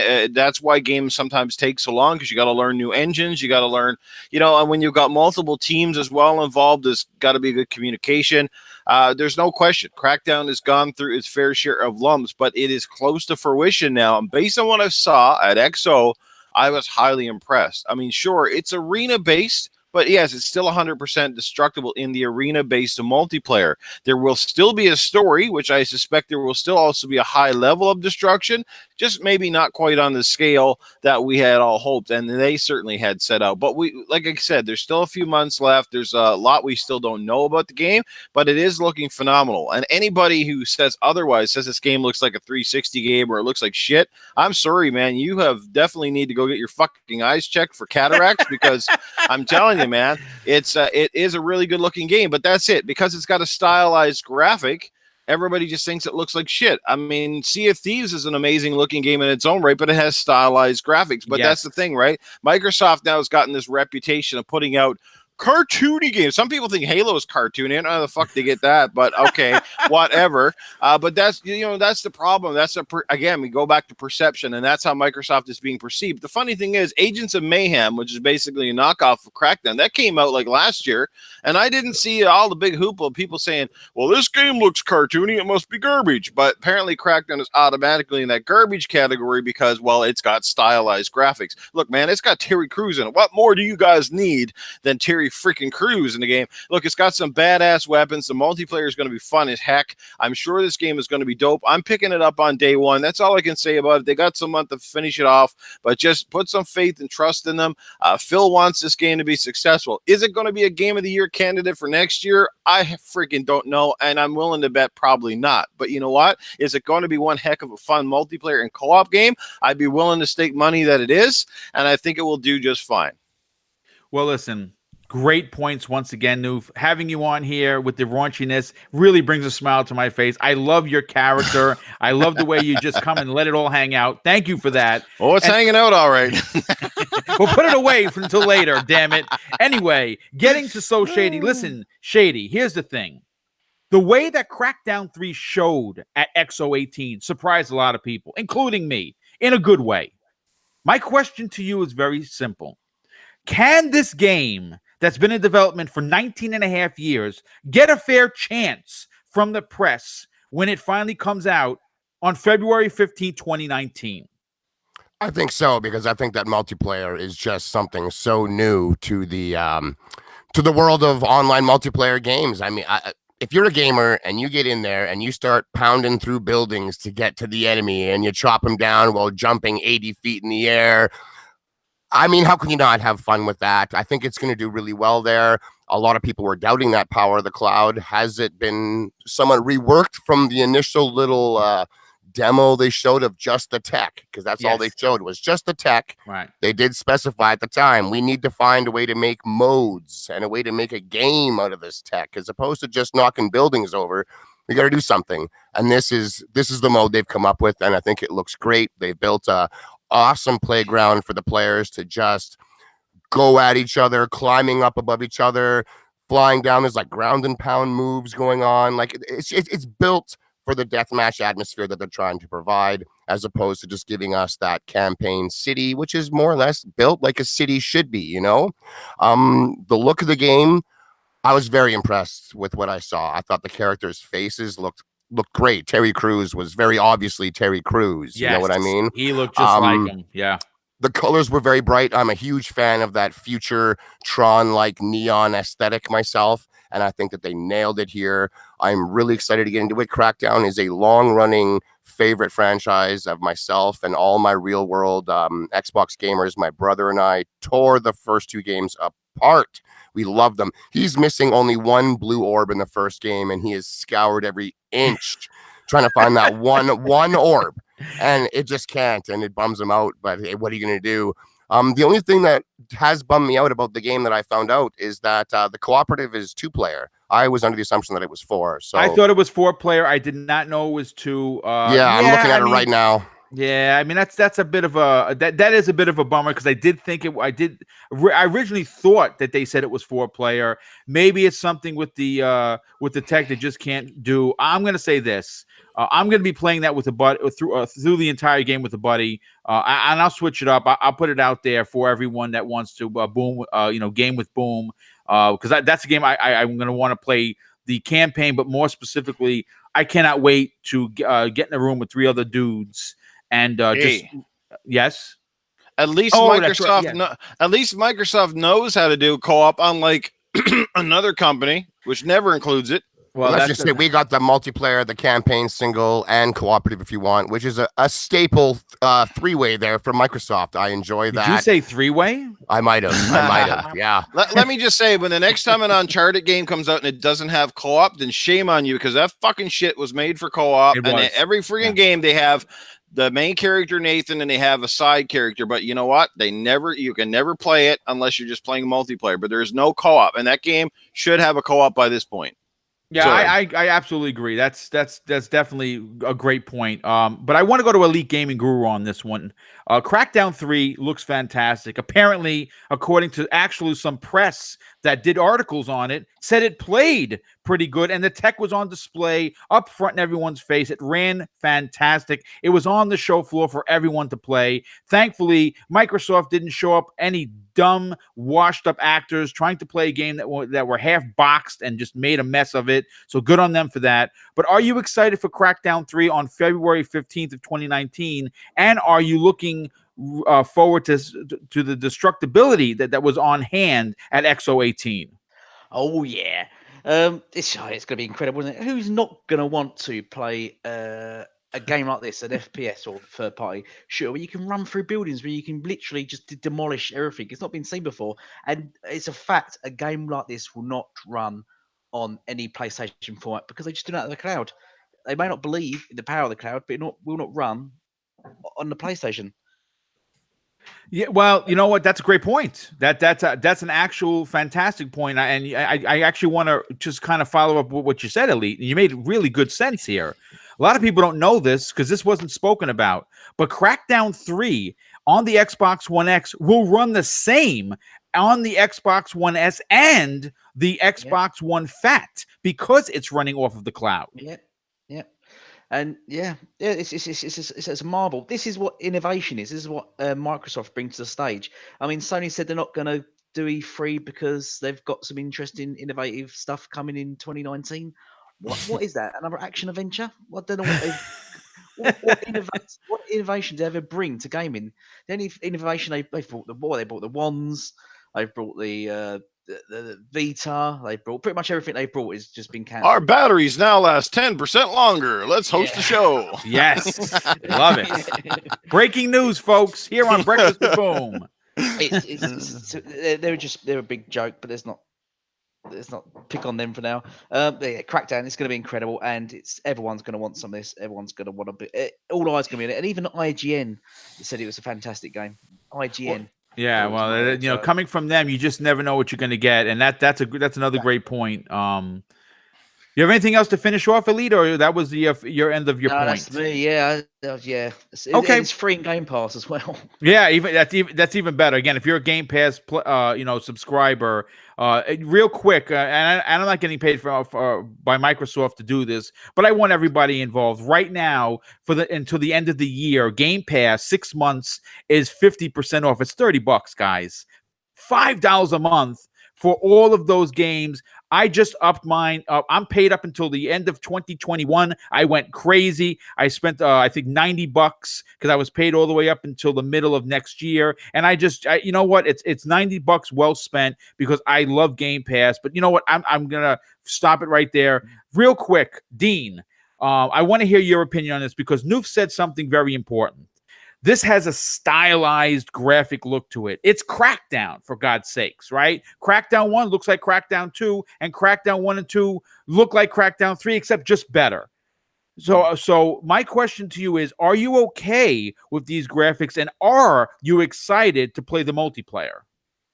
Well, from what we've seen from the single player, like the story mode, like I don't mind the art style and stuff like that. The game looks good. I'm not 100% sure about like the way the multiplayer maps look because they kind of look like Breakout from Halo, and I don't know. It just looks weird. Like like, I'm not dissing the game. Like, graphically, it's fine. The destruction, like the technology behind it, is amazing. But that I think is a little bit odd. But overall, I don't know like how to feel about the game from seeing the multiplayer gameplay. I feel like it's a game I really need to play because we're all gamers here. We all know that it's completely different to actually play a game itself than just looking at a video. Because you know, just by holding the controller, how it feels, like if it's fun, if it's good, and stuff like that, just from watching a video. And I feel like Crackdown is a game for us where I actually have to play it to see how it is. Because I don't know what it's going to be like when you're doing the auto aim, just gliding around, auto locked on to people and just shooting. Like, how fun is that going to be? For how long? Because like the destruction, while it's going to be amazing at first, like if that's all the game has and the gameplay is pretty simple with the whole lock on being, and I haven't seen anything else that's more advanced in the game. Like you can do a slam and stuff like that. But I think it needs a little bit more. But like Crackdown for me is not a team deathmatch multiplayer type game. You know, it's a co-op experience in the single like in the world, not the team deathmatch experience. So even if that is on the weaker side for me at the moment, that's not the part that I was looking forward to most anyway. So Okay. like I do have Game Pass. I am going to play it. Like I said, this can be completely different when I actually play the game itself and see more. Like I'm not trying to judge it too early, but I don't want to overly praise and just be like, you know, I have to see more on it. All right. Well, listen, dude, that makes perfect sense. Somebody want to chime in? I don't know. I was just going to say real quick, as much as I'm bummed about that 4-player co-op being down to 2, I am hyped that there is now over 1,000 orbs to collect. Oh my God. Yes, I can't wait to get in there. The orbs were just sweet. It feels damn good when you're getting them. You get a big pile and then your guy buffs up and gets stronger and jumps higher and runs fast. It's just a great experience. I love when you spot that orb way off, or you just hear it and you know it's on like the 13th floor somewhere in that parkade. You got to go get it. I love hunting those orbs. Yeah, I mean, a funny story about the orbs real quick is, you said your brother's been hunting for that last one. Well, I took 3 days to find the last one. I took a helicopter and I flew around the city. And what I started to do, because I was so demented, so obsessed with getting that damn 500th orb so I can get the achievement, I actually started drawing maps of where I was. It was a sickness. It was crazy. And now we have double that, 1,000. Guess what? Boom is on crack cocaine because now he's going to be hunting every one of those damn orbs. There it is. Actually, I forgot there's vehicles in it. This game's just amazing. I can't wait to play it. It's just going to be crazy. Yeah, it's like GTA on just crack, isn't it? Basically. Yes, absolutely. Well, listen, it's really, when it first came out, if you remember, it's like the GTA ripoff with, you're a cop and you just get buff, and it's going to be fantastic. All right, but before we move on to the next topic, I have to make a public announcement. 2 things real quick. First of all, records have been broken this morning for almost 150 people watching live for Breakfast with Boom. I honestly cannot thank you guys enough for doing that. That is unbelievable. It is really humbling to know that what I'm talking about, what I'm bringing to the table, people are liking and appreciating. That really does mean the world to me. And secondly, and this is more important, I think, if you're on Twitter recently, UK Dazarus, who is the fighting game master, not only is he the Forza guy, but apparently he is the ass-kicking fighting game dude. Well, he challenged me publicly, and of course, I accepted. Now, more than likely, I'm going to join the club of asses he's kicked in Mortal Kombat X. And that fight was supposed to happen tomorrow at 6 p.m. Eastern Standard Time. Unfortunately, life has gotten in the way. And being a boob, I forgot that I'm going out to dinner with Josie's, which of course is my wife, her sister. So what we're going to do is we're rescheduling this epic fight that's going to be, I think, on Mixer on his channel.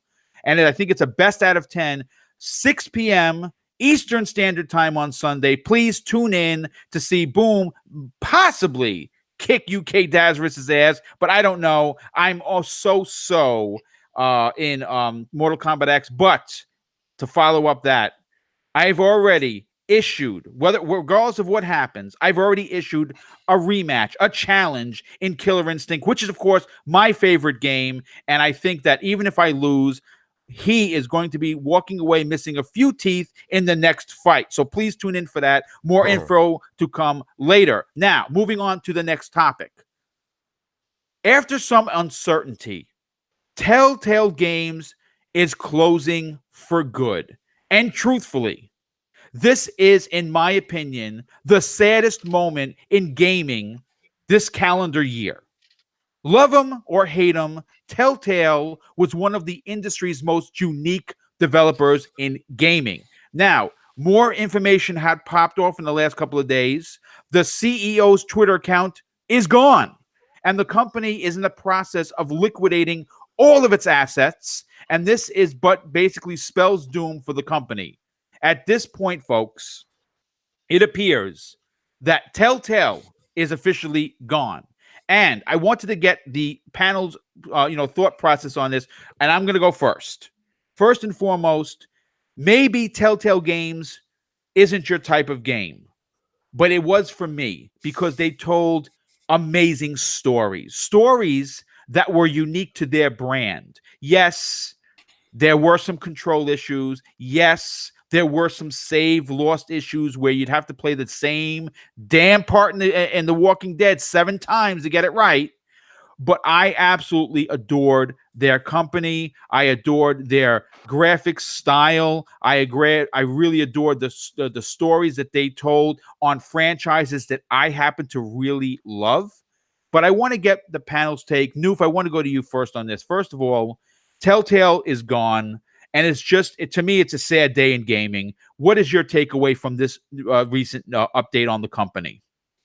Well, it's a sad time in gaming, period. I mean, whenever a talented studio, gets shut down, it's always sad, and it's sad for everybody, whether you're a big fan of their titles or not. You never want to see people out of jobs. You never want to see a developer, especially those who take a lot of risks with titles and stuff, go out there.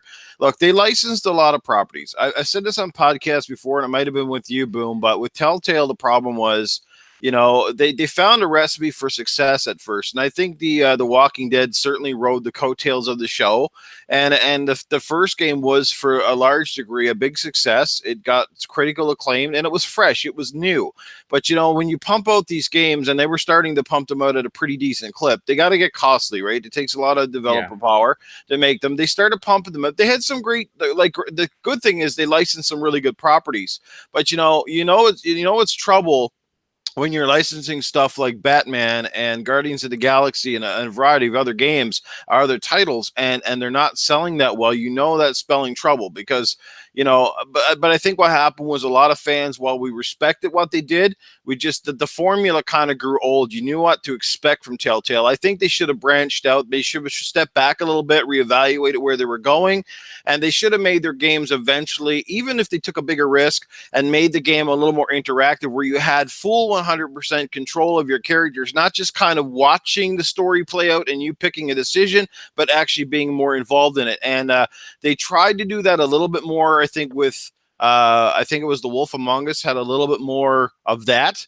But they should have done more as they progressed on, or maybe even split the studio sort of a bit down the middle and had one crew doing one thing, and they could have maybe salvaged their operations. But I've said this before, they went to the well one too many times. Yep. And the formula got old, and any game that's showing up in as a free giveaway just months after release, or it's in a Game Pass or whatever be the case, sometimes that's not always a good thing. That just means that sales have stagnated and they're trying to find a new audience. And with those games too, they didn't have DLC.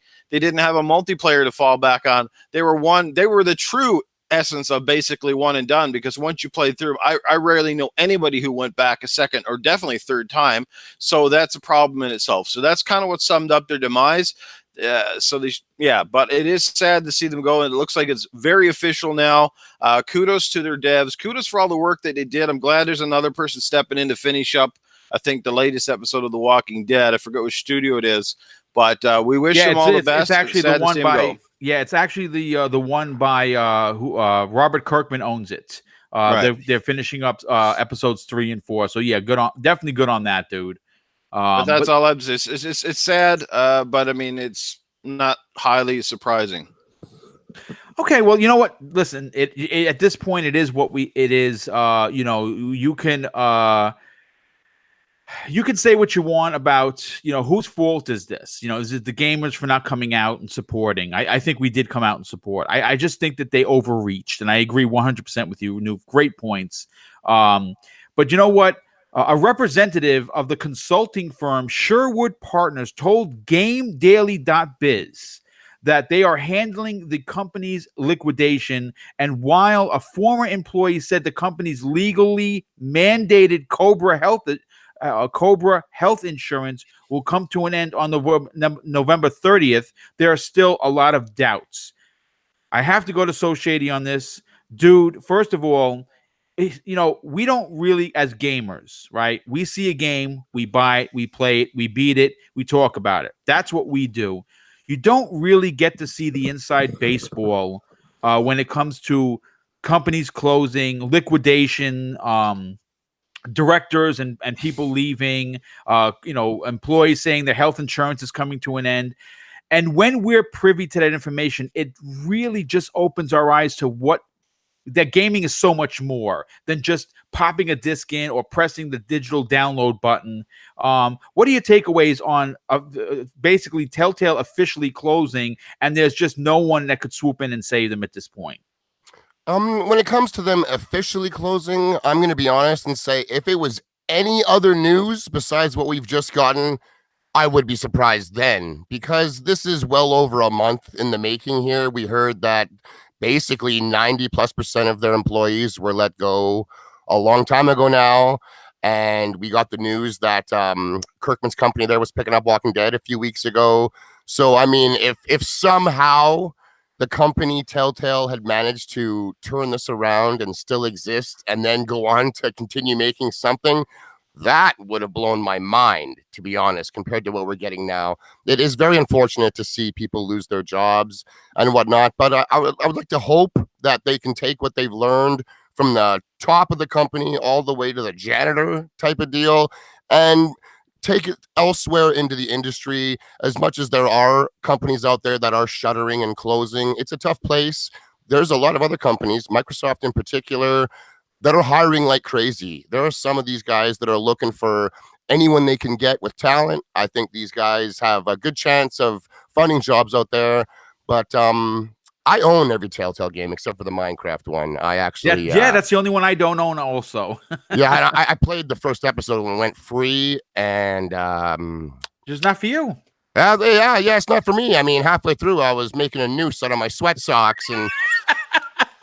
I still beat the first episode for the Chivos, I got to admit it. But I mean, I do get a kick out of them. I think that they can get a little dry. Maybe if you're marathoning the suckers, I see some guys that play 5 of them in a month, and I'm kind of like, hey, well, unless you're really, really into it, I could see that maybe getting a little old. But again, back to my point earlier, I'm not always in the mood for massive in-your-face technical gameplay where I got to be leaning forward, edge of my seat, paying attention to everything. There's times where I just want to lean back and while eating a bag of chips, play with my feet. And the Telltale games, they did it. Like, and that Borderlands one. That was great. One of the best ones, dude. I loved it so much. I was laughing hardcore all throughout. I've only played the first episode of Game of Thrones, but I felt like I was on Game of Thrones. I was a conniving motherfucker on there, making all these plans and twisting. And I get into them when I'm in the mood for it. I thought there was, even still, I think today there's still a room for that type of game in the industry. I just think that they may have spread themselves a little bit too financially thin. Yes. Getting all these big franchises they had to license out. Maybe there was some overspending within the company beyond that. After they had a few successful games, everyone might have been sitting on $1,000 office chair kind of deal. I mean, we just don't know the 100% details. But it closing 100% for sure now. Yeah. It doesn't surprise me at all. I think it's one more point. One more point I just want to throw in there because nobody really kind of raised this issue before. But do you also think that part of the problem may have been the fact that all of their games came out with episodic content? Where I think that the games might have been received better if they were all in one instead of dabbling with people. Because I think what happened, a lot of people did that episode 1 as a tester, a little taster, and then they just either they forgot about the game, they went on to playing something else. You know what I mean? Because that's a big reason I was not interested in the last Hitman game, because it was doing episodes. It's like, I don't want to like play part of the game, get teased, and then all of a sudden fucking wait 3 or 4 months later to get the next. Imagine going to a fucking movie and you sat down and they said, well, the next part is coming later. You'll have to finish it then. Infinity War, like Infinity War, you mean? Well, that's kind of like that, but it's essentially a sequel, you know. But I think you know you're what I'm onto saying? something. You're definitely onto something, Noof. I think it's not even necessarily the episodic part, but the time in between the episodes.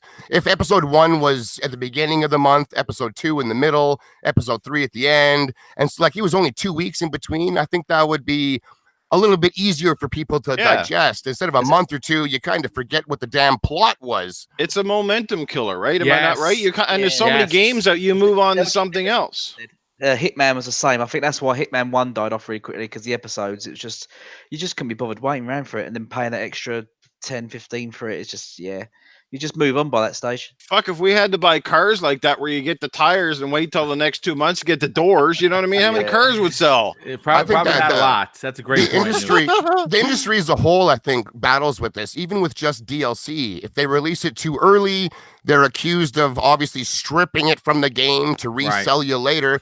But then if they hold on to it too late, everyone's already done with the game and unwilling to pick it up again just for a DLC. So it just kind of sits there. So I think it's difficult for these companies to find that sweet spot of when are we willing to buy it without getting upset that it's too early, and at the same time complaining that maybe it's too late. Damned if you do, damned if you don't. The problem is you're not gonna. Well, I didn't. I wasn't gonna wait for each episode to release. What I did is wait till all the episodes are out. Yeah, that's what I did for the most part as well. Yeah, because you know you do forget about some, like for instance, I remember making wrong choices. I'm like, shit, I don't remember what I did. Exactly. Yeah. You know, but okay, real quick, I'm gonna get to you, Elite, right now. A lawyer that's close to the Telltale situation is basically saying that they are in assignment proceedings, which is which the site explained that is different from bankruptcy proceedings, but leads essentially to the same result: a sell-off of all the company's assets, with money raised going to the creditors. And I'm assuming the creditors being all of the licenses that they had to pay for all these big titles. For you as a gamer, Elite, are you saddened to see Telltale go? Yes, because they were something new and original, and it's hard on the developers, I think, because at the end of the day, you're going to have a lot of people at work. Hopefully, you know, teams like Microsoft and Sony that pick them up. But yeah, I think it will be sad just because they were something new and original, and something. I think it was just bad management at the end of the day, and just the way they run it all. But yeah, it's gonna be, it's unfortunate. It would be sad to see them go, because they were sort of, they did bring a smile to my face. Their games, they were, as I think it was Shady said, it's just fun to sometimes just sit back and just click yes or no, and just just waste an hour just doing that. And I think what everyone really played their games for was an easy gamer score. You know what? I was actually going to say that. I was going to follow your point with that. Listen, you still have to play the game, right? At the end of the day, you still have to play the game, and but at the same time, besides the 1,000 achievement points that you were getting a pretty good story. And and listen, I actually really dig the graphics. Again, stylized, a different type of game. It was, sure, it wasn't Red Dead Redemption 2 or Assassin's Creed Odyssey, but it was a fun game nonetheless. And anything you'd like to add, Guru, to before we go to Dean? Yeah, just what News just said in chat, actually, about it would be good if Microsoft did pick them up and just done prequels to sort of things like Halo and Gears and stuff. Yes, I've been saying that. I didn't see that because my thing is refreshing, unfortunately. But that is a fantastic point. Really good one. Yes, I'd love to see them repurposed, if you will, as doing maybe some sort of Gears of War backstories. I mean, it would be fantastic to see that. So that's a great point, Noof. That's a great point, Elite. Yeah. Listen, you never know. But real quick, Dean, I want to get to your point on this, because we talked about this privately about how Telltale Games unfortunately was important to the industry. What are your takeaways from this very unique type of developer completely being wiped off the gaming map? Well, I can say I didn't have my fingers crossed that, Microsoft or someone would just, buy them out and save them. But like Telltale closing down, is extremely sad news. I hold The Walking Dead as one of the best games I played. Like, I played hundreds of games. I know gameplay wise it's not amazing, but like I just got so attached to that story. Like Lee is one of my favorite characters because like that was just an emotional roller coaster. Like I don't cry playing mini games, you know, but I thought The Walking Dead season 1, how it ends, and I'm not spoiling that, but you know, if I'm just gonna let you all know that's sad, that's about it. But yeah, like it was just so well done. The story, like it made me stick with it.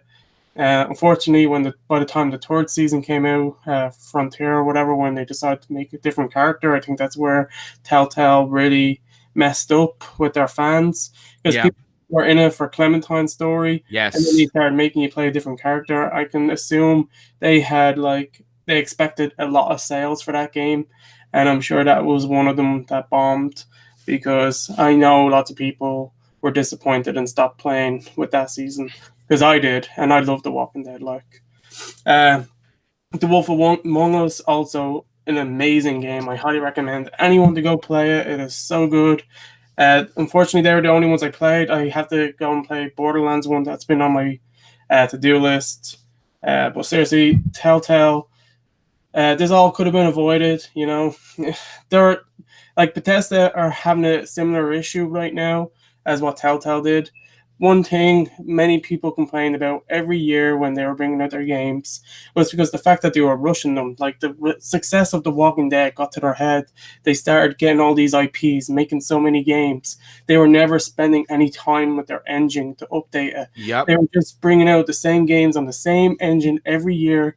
And you know what? 5 years later, using the same engine is not a good idea because they were never fixing the issues that the games had, like with the frame rate or like just crashes or other things. Like I can't think of any of the issues on top of my head, but I know every time I played one of their games, like I ran into some sort of issue, whether a crash or frame rate just like goes to zero, like it freezes up for like a few seconds. And then you look at Fallout 76, Bethesda has the same issue. They're using the same engine for like 20 years or so, and people are like noticing it. They're like, look at the graphics. I know that's not a big deal, but we all know how Fallout runs on PC, on consoles in general. So Telltale could have avoided this if they just took their time, went easy with each IP that they took. Like if they done it one by one and put love and care into like what it seemed they put love and care into the first season of The Walking Dead, and then they just, as they were making more games, you just saw the quality dip and dip and dip. Yeah, absolutely. Yes. Unfortunately, that's what happens, and I hope it doesn't happen to any other company that I love. I hope Bethesda listens to their fans. They see that people don't want them to bring out the next Skyrim or Elder Scrolls on the same engine that Fallout 76 is on, or they take time to like heavily update it and modify it. And like, yeah, but Telltale, one of my favorite companies for story-driven games. I know lots of people don't like Click Adventures, but they're actually really well good stories if you like story-driven games. Life is Strange, if you're familiar with that series. Like if you just look at Life is Strange 1 to Life is Strange 2, there's already a massive difference in the quality. Like you can see the improvements they made. Like the games or hate them, there's a big difference in quality from the first game to the second one. The second one runs a lot better. They improved how it looks. It may not be dramatic, but you can see that they took the time and they didn't just rush it out. And that's what Telltale should have done. Yeah, well, great points, Dean. Absolutely fantastic points. Real quick in the chat, Caboose V42 says their games are getting delisted as we speak. So if you don't have them and you want to get them, you might want to pick them up now. I don't know if they're on the cheap or what the deal is. And real quick, a big shout out to Born Distracted. He says, "Hey, Boom, wasn't traffic horrible in the city yesterday? Let me tell you, folks, I normally take 25 minutes to get my wife. It took me and her 4 hours in what seemed like 4 hours in traffic, dude. I could have went to Boston and started on my way on my trip home quicker than I did to get home. It was a nightmare, but you know what? Everyone had fantastic points on the closing of Telltale Games. I want to move on to the next topic.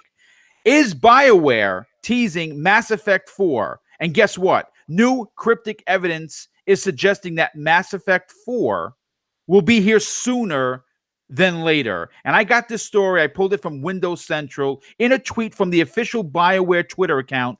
This is what they said. This year, we take a look back and a glimpse at the future of Mass Effect. Happy hashtag N7 day, which of course is November 7th. Here's my question to the panel. And it's a loaded one, and I'm sorry for that. But you know what? This is a talk show, and we're going to break all of this down. Just how important is Mass Effect for not only EA and BioWare, but the gaming space as we know it? And does the long-running franchise have the staying power it once did? Noof, I want to get to you on this, dude.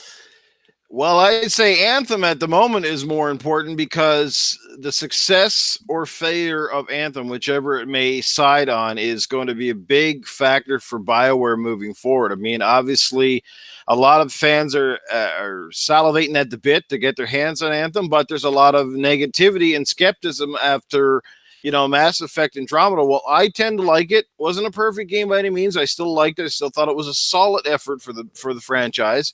Obviously left a bad taste in a lot of gamers' mouths. So Anthem, I think, is more crucial right now to BioWare and where they go in the future. But as far as the new Mass Effect, look, the franchise is too big. It's too big to kind of ignore and put away. You know what I mean? It is, as far as I'm concerned, it's their staple franchise, much like Halo is a staple franchise for Microsoft. And you can't really picture Microsoft without picturing Halo. And I think that's much the same for Mass Effect. You could closely say Dragon Age as well as right up there. But Mass Effect was really the game that put BioWare sort of on the map, was the game that really stood out for them. I can't help but feel that too, that EA's meddling like they always do with a lot of their studios has played a factor in a bit of their downturn. Let's hope that EA kind of loosens the reins, steps back a little bit, lets these guys do what they need to do, but just offers the financial backing and the resources necessary to make the biggest, best games possible. But either which way, I think Mass Effect will return, but they need to take their damn time with it, and they need to make sure that the story is really good. They take out a lot of the repetitive shit that they had in Andromeda, and their graphics need to be step up for the franchise and not back, because honestly, if you look at the first three Mass Effect titles, which progressively got better, Mass Effect Andromeda wasn't the step forward we had hoped or thought it was going to be. Mind you, I haven't tried out the new X enhancement. I've heard it looks a bit better, so I might have to go back and dabble with the game, but I'm going to cut it short and just say here that I'm excited. I mean, but again, that's just, I think we all know they're probably working on one. It's just a matter of time, but you don't want to get too hyped for something that could be years out. So I hope it's good. I hope it comes out, and I hope, like I said, they take their time and deliver. Yeah, I you know what? All great points. I'm right there with you. I loved Mass Effect. Out of the 4 games, my favorite is 2.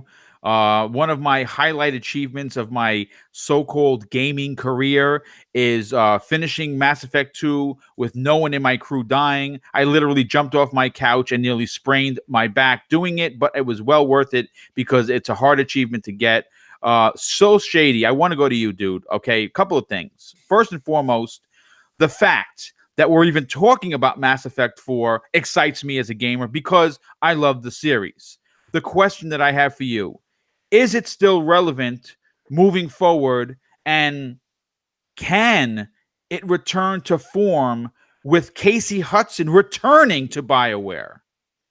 Yeah, without a shadow of a doubt. I'd say it's almost more relevant now than it was before, because with a little bit of a misstep, you've got all the previous fans, plus the haters, plus everyone else. They're all going to be looking to see maybe if it picked its ass up and ran with the glory that was the past. That trilogy, man, back in the 360 was incredible. I am a sci-fi nut, so I got to put that out there. But the amount of lore and detail put into that game and the explanation of all the technologies they were using was something you could easily get lost in, and I found myself doing just that many, many times. I love it, and I really, really, really hope that they come out and just blow everyone's mind again, because I think maybe the expectations have been brought down to, dare say, realistic levels this time. Because even with the ending of Mass Effect 3, even though I didn't have a big problem with it, the community did. Right. Big time. Big time. And even with that, Mass Effect Andromeda had hype. People wanted that game to be amazing. And unfortunately, I think it was just good. Not amazing, just good. And it's going to be big. I think whether or not Anthem does well or not, I don't think it's even going to affect it. Both I've read, so I don't remember exactly where, but both EA and Bioware have said that regardless of what Anthem does, their company isn't on the brink of being shut down and turning into another one of EA's casualties. Right. And I believe them. I think Bioware is huge. The company is huge and has massive staying power. They're allotted a misstep here and there without having everyone's jobs on the line. So I think it's still sticking around big time there, man. And I'm looking forward to finding out what the hell they have in store. Now, the question, though, Shady, is again about perception. And the perception of Anthem bombs, then fans are going to be saying, well, BioWare doesn't know how to make a good game anymore. And that could affect potential sales moving forward. Maybe, but because Anthem is looking at the very least more like a looter shooter along the lines of Destiny, I see a lot of people yelling at them because it's so different from what we're accustomed to getting from a BioWare. So if Anthem doesn't work out, I could see the community giving a chance with something a little bit more up to everyone's familiarity from the studio, if you will. But I mean, maybe not. The community is pretty fickle at times, which is, it kind of gets on my nerves. Well, you know what? Everyone's making fantastic points, and that's exactly why this show continues to be good, because we like hearing not only from the panel members, but of course the chat and everyone. It definitely appears that Mass Effect is a fantastic talking point, still one of the more recognizable IPs, not only from BioWare and from EA, but for the Xbox 360 era. And of course, I would love to see them return to form. Elite Gaming Guru, I want to go to you on this, dude. First of all, like I said, I'm excited because the two letters and the number ME4 gets me excited, because I really want to see what they could really do with a new Mass Effect. Now, do I think that they need to kind of distance themselves from Andromeda? That I do. I think that they tried something. It wasn't the AAA team. A game is not a terrible game. I put 35 plus hours into it after the Xbox One X enhancements. I'm probably going to pick it up during the holidays once the game releases kind of slow down, because I really want to finish it because I've beat the other three. But what are your takeaways on the possibility of Mass Effect 4 coming out, be the next big thing that BioWare is working on after Anthem? The series really died at 3 for me. I didn't bother with Anthem. I just didn't. I don't know why. I think it was just because of the fact that it ended with Shepard for me. Okay. So I didn't pick up Anthem. A fourth, I just wondered where that would go. Would it be a continuation of what's the new one? I can't remember what it's called now. Andromeda. No, I would hope not, to be honest. Yeah, exactly. So where would they go? Would they go back to the Shepard, or would they create a whole new sort of series? Ideally, what I would have liked for the fourth one, which I thought should have been the last game, is I would like to see sort of a more MMO style game. They've got the races there, they've got the world settings, they've got the travel, all the planets. I think it's the second one where it allowed you to go to different planets with your spaceship. Yes. Mm-hmm. That all thrown in with it the first game's moon, where you can land on planets and drive around on that little buggy thing, stuff like that. Make it into a massive universe MMO. In that universe with your races, you got the skill sets. The game's already there for an MMO. It's already there. That's what I think that I'd buy into it most definitely if that was it. If it was just a continuation from the last game, then with just better graphics and whatever, I don't see myself looking at it. And unless it's a prequel to Mass Effect 1, possibly. But I'm kind of excited for it, but then I'm not. I'm just not sure where to go with it.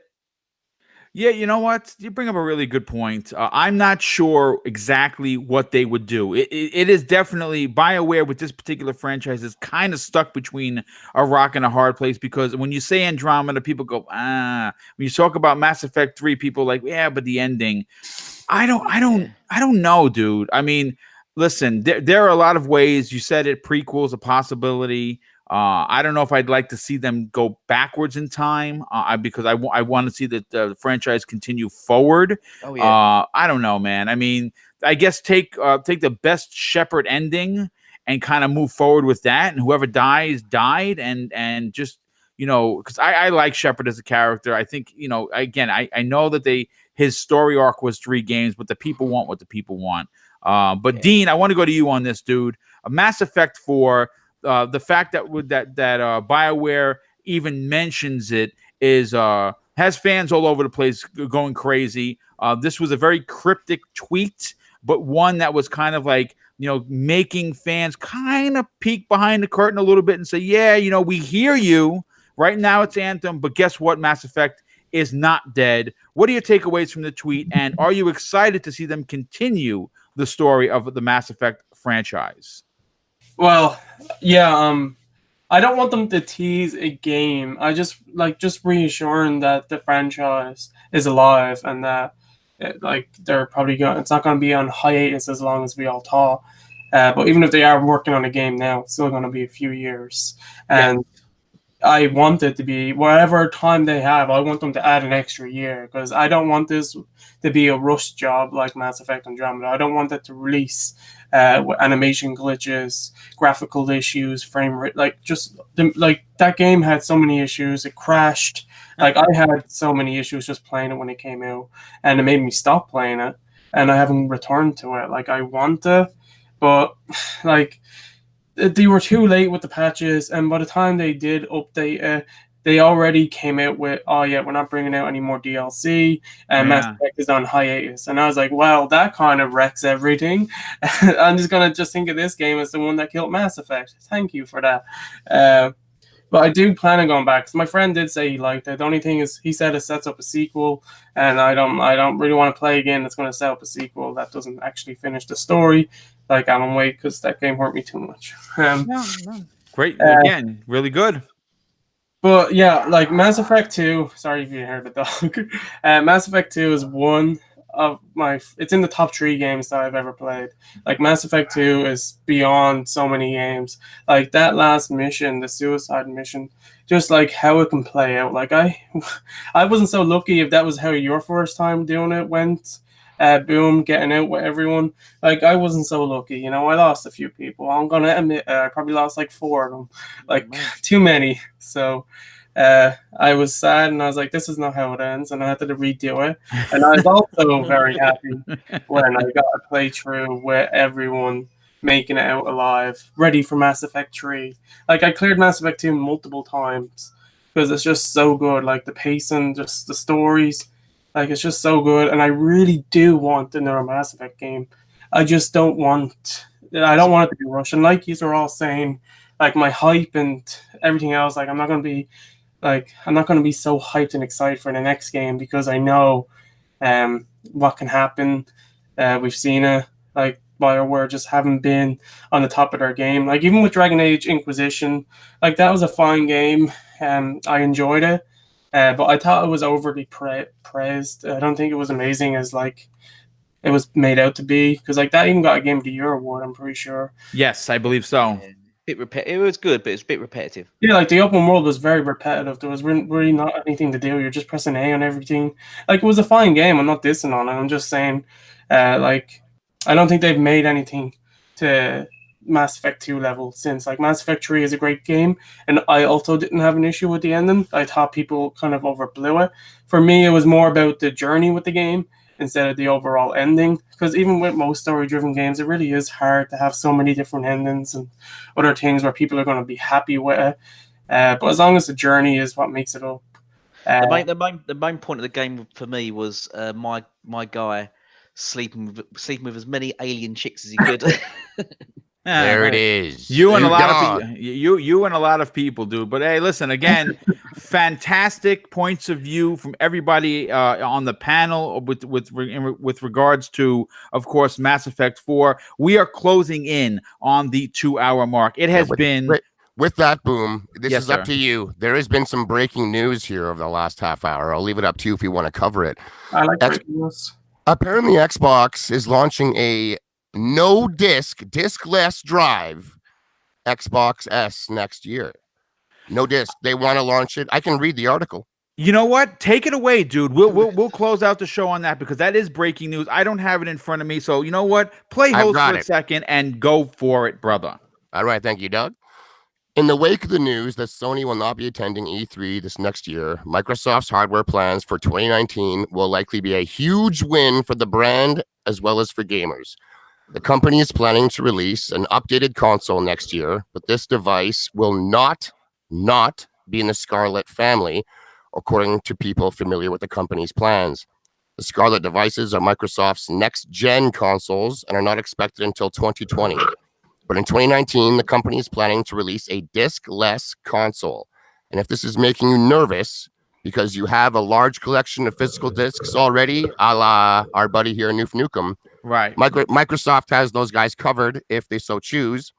In addition to the new console, there will be a disc-to-digital program that, as the name states, turns your physical games into digital downloads. Wow. The Wow, idea- that's big. It is. Massive. The idea is that you get to take in your disc to a participating retailer, like the Microsoft Store, as an example they give, and trade in the disc for a digital code on the spot. The That's goal with big. this new console is to lower the price point for the hardware. Currently, it's about $299 to get into the Xbox One family. Microsoft is looking to lower that price by possibly as much as $100. Wow. The new console price point is expected to be $200 or less. This is coming from a site called Thurrott.com, Thurrott, yeah. Thurrott, Mhm. yep. Yeah, It's coming from there. And I think this is fantastic for the people out there that are choosing to go digital and find that they don't use that disk drive anymore. Why pay for it if you're not going to use it? More options is fantastic. It lowers that price point for everyone where that is the real stickler to get into the industry. I think this is a great move, and I love that physical to digital one-to-one trade. Great. Well, you know what, dude? First of all, that's actually for me as a gamer, that's the biggest talking point. Not so much the hardware, not so much the diskless drive. Oh my god, I'm the worst. And I know Noof is gonna run away with it when I give it to him, but it's the mic is still in my hand. What I'm gonna say is this: it is so Microsoft to offer a new program again for the gamers. If you want to get this new Xbox One S, or who knows, maybe they'll even expand it to the Xbox One X. We don't know. But if you have physical games and you feel like, oh man, I'm stuck, what do I do? The answer has been provided. That is what I call pro consumer. But Noof, I want to let you run away with this because you are the physical guy. You still buy game discs, and there's nothing wrong with that. What does this say to you? Are you afraid, or are you saying that maybe this works for me? Okay, well, from an industry standpoint, outside of how I feel, it's good news for gamers just because it lowers the entry point and the restriction for anybody wanting to play Xbox. Lowers, because price is a huge factor with any piece of technology out there. And the more accessible it becomes, the more gaming becomes accessible, and the more money ultimately flows through the gaming channels, right? And that's a good thing for everybody. More money, more games sold means more games. It's kind of a win-win in a sense. But for me, from a traditional standpoint, like, I've been fearing this day for come, and I feel that while Microsoft is pushing the industry forward in many ways, it's I'm also mad at them because they're the ones, being my favorite company and my favorite brand, they're the ones pushing this narrative forward at their pace, and you either accept it or you go in kicking and screaming, which I'm going to do right till the bitter fucking end. I promise you that. Now, what Shady did say that did pique my interest a little bit. And if I am to ever trade or go over sort of to the digital dark side, as I call it, the thing that I like is about the disc to digital trade-in factor, and that would be huge for someone who especially has a very large disc collection already. I mean, for those of you guys who switched ages ago, and those are many, obviously the numbers don't lie, not a big brainer, but like I said, lower entry point, and that's a huge trade-in factor because now you don't have to be sitting there going, Well, now I'm stuck with all these discs that might be technically, for the most part, most of them are probably worth next to nothing on a sale or trade-in. But obviously, if you can get that game back through a code and reinstall it or what have you, it's a huge boost. But again, I'm not ready to to jump onto that train yet. It's a step. I mean, we might never see diskless consoles, and they did say diskless consoles for quite some time. I think they're still going to come out, but it is just a matter of time. I think it's like anything, you know. Nobody ever thought Blockbuster was going to close down a few years back, and nobody ever thought a lot of the retailers were going to close down, like we've seen certainly here in Canada. But hey, what were once staples and are now gone the way of the dodo.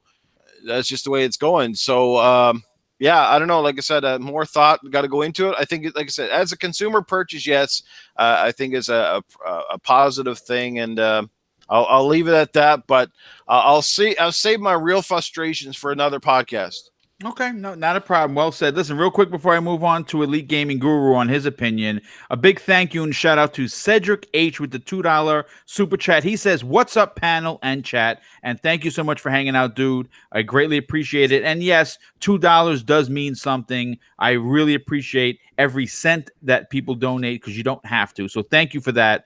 Elite Gaming Guru, this late breaking news, thanks to So Shady. And I'm looking at the chat. I know a couple of people might have put the link in there. I'm sorry if I missed it. Is running a show isn't as easy as it sounds. What are your takeaways on this new console? And I mean, in my opinion, Microsoft is kind of tipping the toe into the pond to see what the people are going to take away from this. This could be a big seller, but more importantly, really drop the price of the console down to like unbelievable levels. Well, firstly, once again, you're going to say innovation. Innovative. Yes, that's Microsoft always just dropping these bombs, dropping these mics everywhere. That's just brilliant. Especially as a digital gamer, because I'll go digital just because me and my son both have Xboxes, and obviously, if you pick up a game digitally, you get 2 copies of it. You get one for each of you. It just goes over, isn't it, with Game Share or whatever it's called. So this is just fantastic. The thing I'm thinking about though is that they're obviously trying to hit on both fan base markets, because even if you're a PS4, you own a PS4, you pick up a PS4 for 500 quid. When you got an Xbox now sitting there for 150 quid, you're going to be thinking, do I pick that? Because you're not going to want to buy a PS4 or a PS5, I should say, for $600 and then an Xbox 2 for $600. You're not going to want to do that. You're going to think, yeah, that's too much. But when it's sitting on the shelf for 150, I think you just might dabble with that. And I think that's what they're going to do. They're going to draw in that audience. They're going to draw in those gamers that just want to, we'll see what that's like, and just pick one up. And then that on top of the $600 console, it's just brilliant. I think that I'd never think, because the things at the end of the day, Microsoft's hits a smaller world market than Sony. That's why Sony's always going to lead on sales, because yes, they're in much more markets. So, but this could tip the balance, especially in because they've really got to only conquer Europe, really, because I think that's the second biggest market for both consoles, especially now with these streaming thingy, and streaming's very good in Europe because we're up, I think, 5Gs already in most of Europe. I think this is great news. I think it's fantastic. I will buy this day one. You know what I just thought? I just thought of what that digital trade-in where you get your disc is. A lot of times people can find the retail discs being slash and burned or in like a bargain finder on eBay. Yeah. Even you buy the disc for like $15, whereas digital it's still 40, maybe 50. So you buy that cheap slash and burn disc, take it to the Microsoft store, trade it in for your digital code, and now you have a copy, and so does your game share partner. Like that is brilliant. Yeah. And I forgot to say that. Oh, move on. I'm sorry. I'm sorry. Right. No, that's all right. No, go on. That's all right. All right, I'll jump in. All right, yeah. If you remember, actually jump in, and of course, Dean. Listen, this is again breaking news on Breakfast with Boom, thanks to So Shady and several people in the chat, which unfortunately I missed. I think that this is really putting a stake in the sand as to how Microsoft wants to continue to be innovative. They want to change the industry, but not forget about where they came from. This is another choice. Choice matters for gamers. The more choice, the better, I think. What are your takeaways on this? Well, you literally just said what I was about to say there. It's just continuing what they're doing with this whole choice for everything. You know, they have all these different control, like normal controller, Xbox Elite, and then the Xbox Adaptive controller. There's your choice. You want to play digital, you can download digital. You can get the normal base Xbox One S or X that has a 4K Blu-ray drive. You can put your discs in. You can play that way. You can get Game Pass. You can install them. Like, it's just so much choice that Microsoft is like just doing for the Xbox. So you'd have different ways to play your games, get your games. You know, if you want the cheaper console, it's easier to afford. Like, there's nothing negative about this because it literally is just a choice.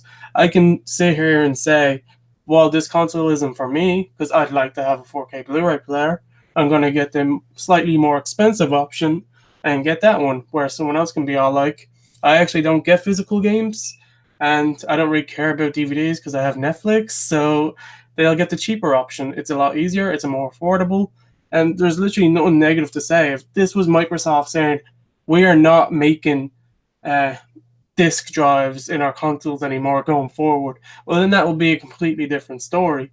But that's not what they're doing. They're just adding another option to this, and it's just something that should be praised for. It's making people have the option to afford it. There's also that new thing that they brought out, not over here in Ireland, like over for you, is like what's it? You rent it or you pay monthly. What's it called? Game Pass. I mean, not Game Pass. GameFly. Yeah.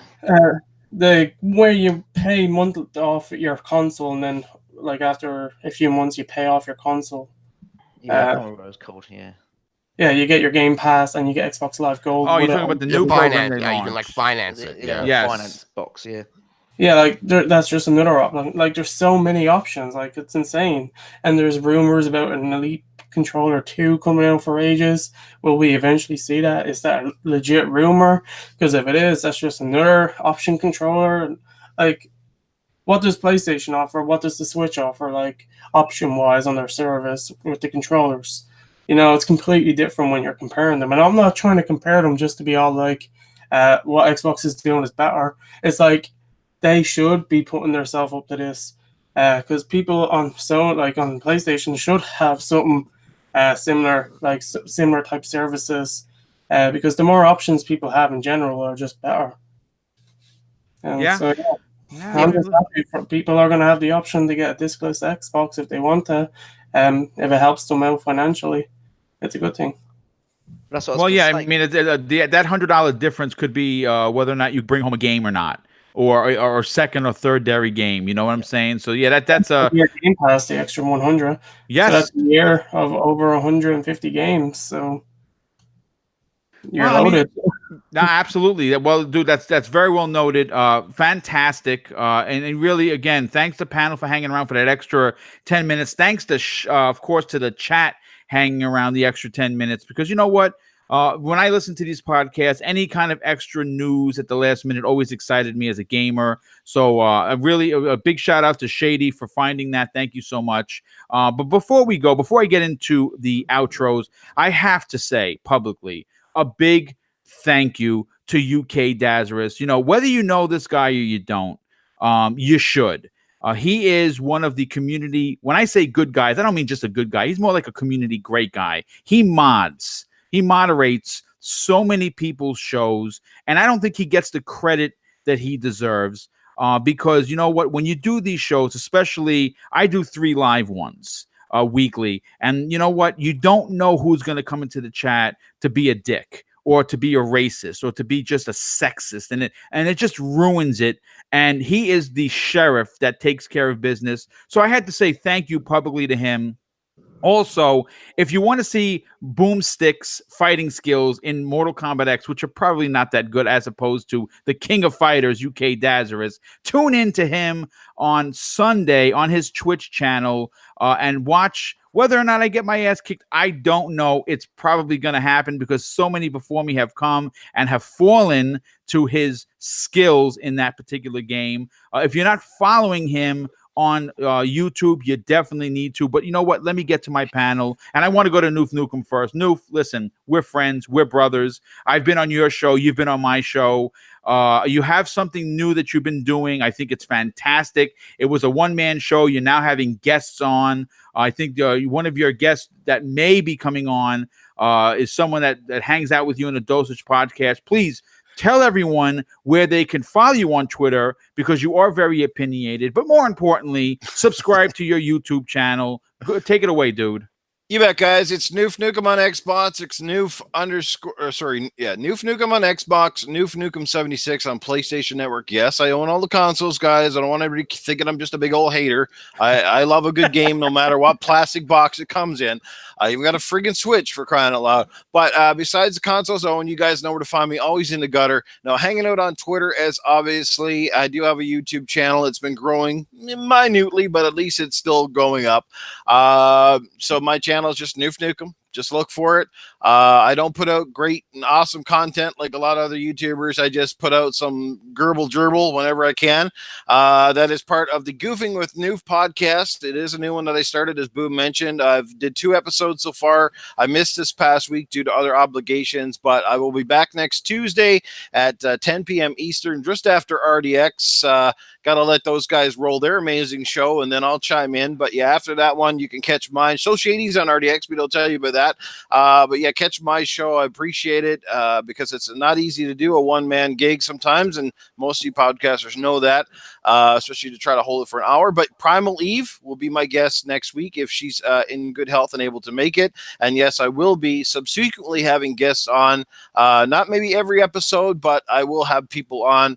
And I'm pretty sure you'll see a lot of these fine characters from this panel on at some point if they're willing to hang out and talk with the beans with the Noofinator here.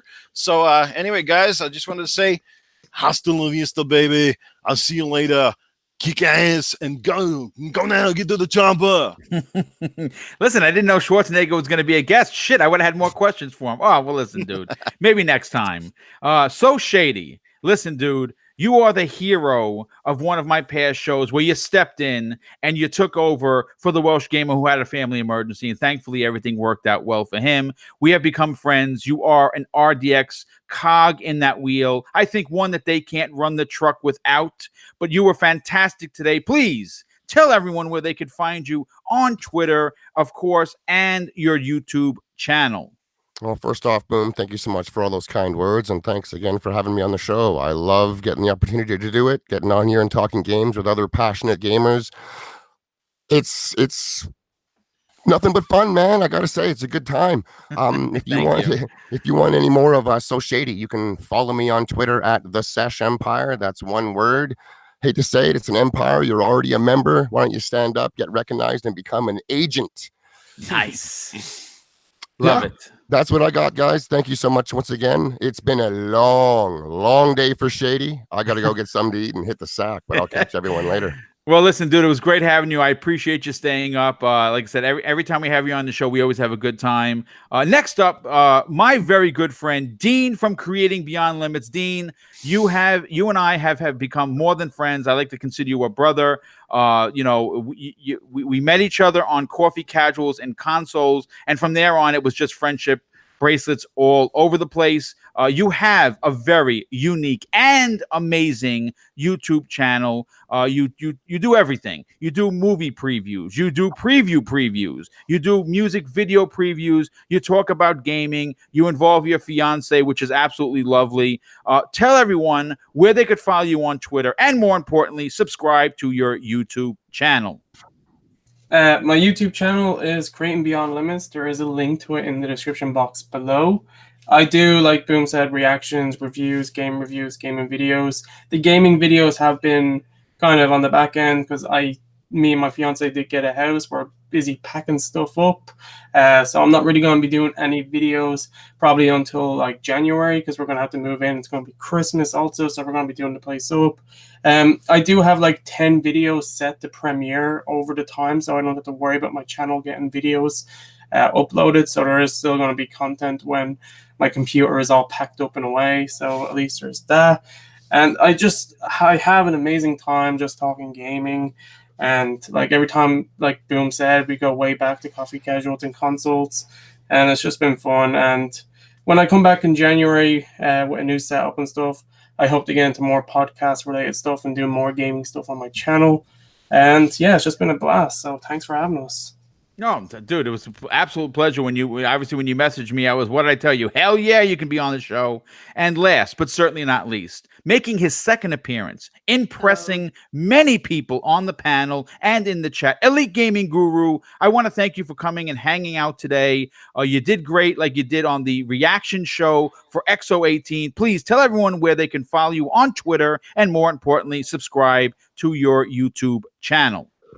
Oh, thanks, man. Thanks for this opportunity again. I hope I can come back soon. Right. Well, I'm on Twitter at Elite Gaming Guru. It's a 1 at the end instead of a U, as Daz is putting in now. I've got some excellent. Sorry, something just fell over on my head. I've got some excellent stuff coming up soon on my channel. I haven't got enough subs yet, so I ain't got an Earl for my gaming channel. It's just a bunch of numbers and bits. So please sub me if you can. So I've got some excellent videos coming up on Sea of Thieves. All those people that doubt the game and think it's got no content, watch my new videos coming up. And I'm playing with other Twitter buddies, other people on Twitter. So Nice. It's good fun to watch. Yeah, but that's it for me. Just great show. Thanks everyone for tuning in. Drop a like if you can, and drop some subs. Absolutely. Well, listen, very well spoken, my friend. Once again, a giant shout out to the chat. You guys were awesome. Very passionate gamers, just like everybody on this panel. I want to thank my panel once again for hanging out for over 2 hours on Breakfast with Boom. I want to wish everyone a fantastic weekend. Be safe, and I will see you next week on the newest episode of Breakfast with Boom. Have a fantastic day, everybody. Enjoy your weekend.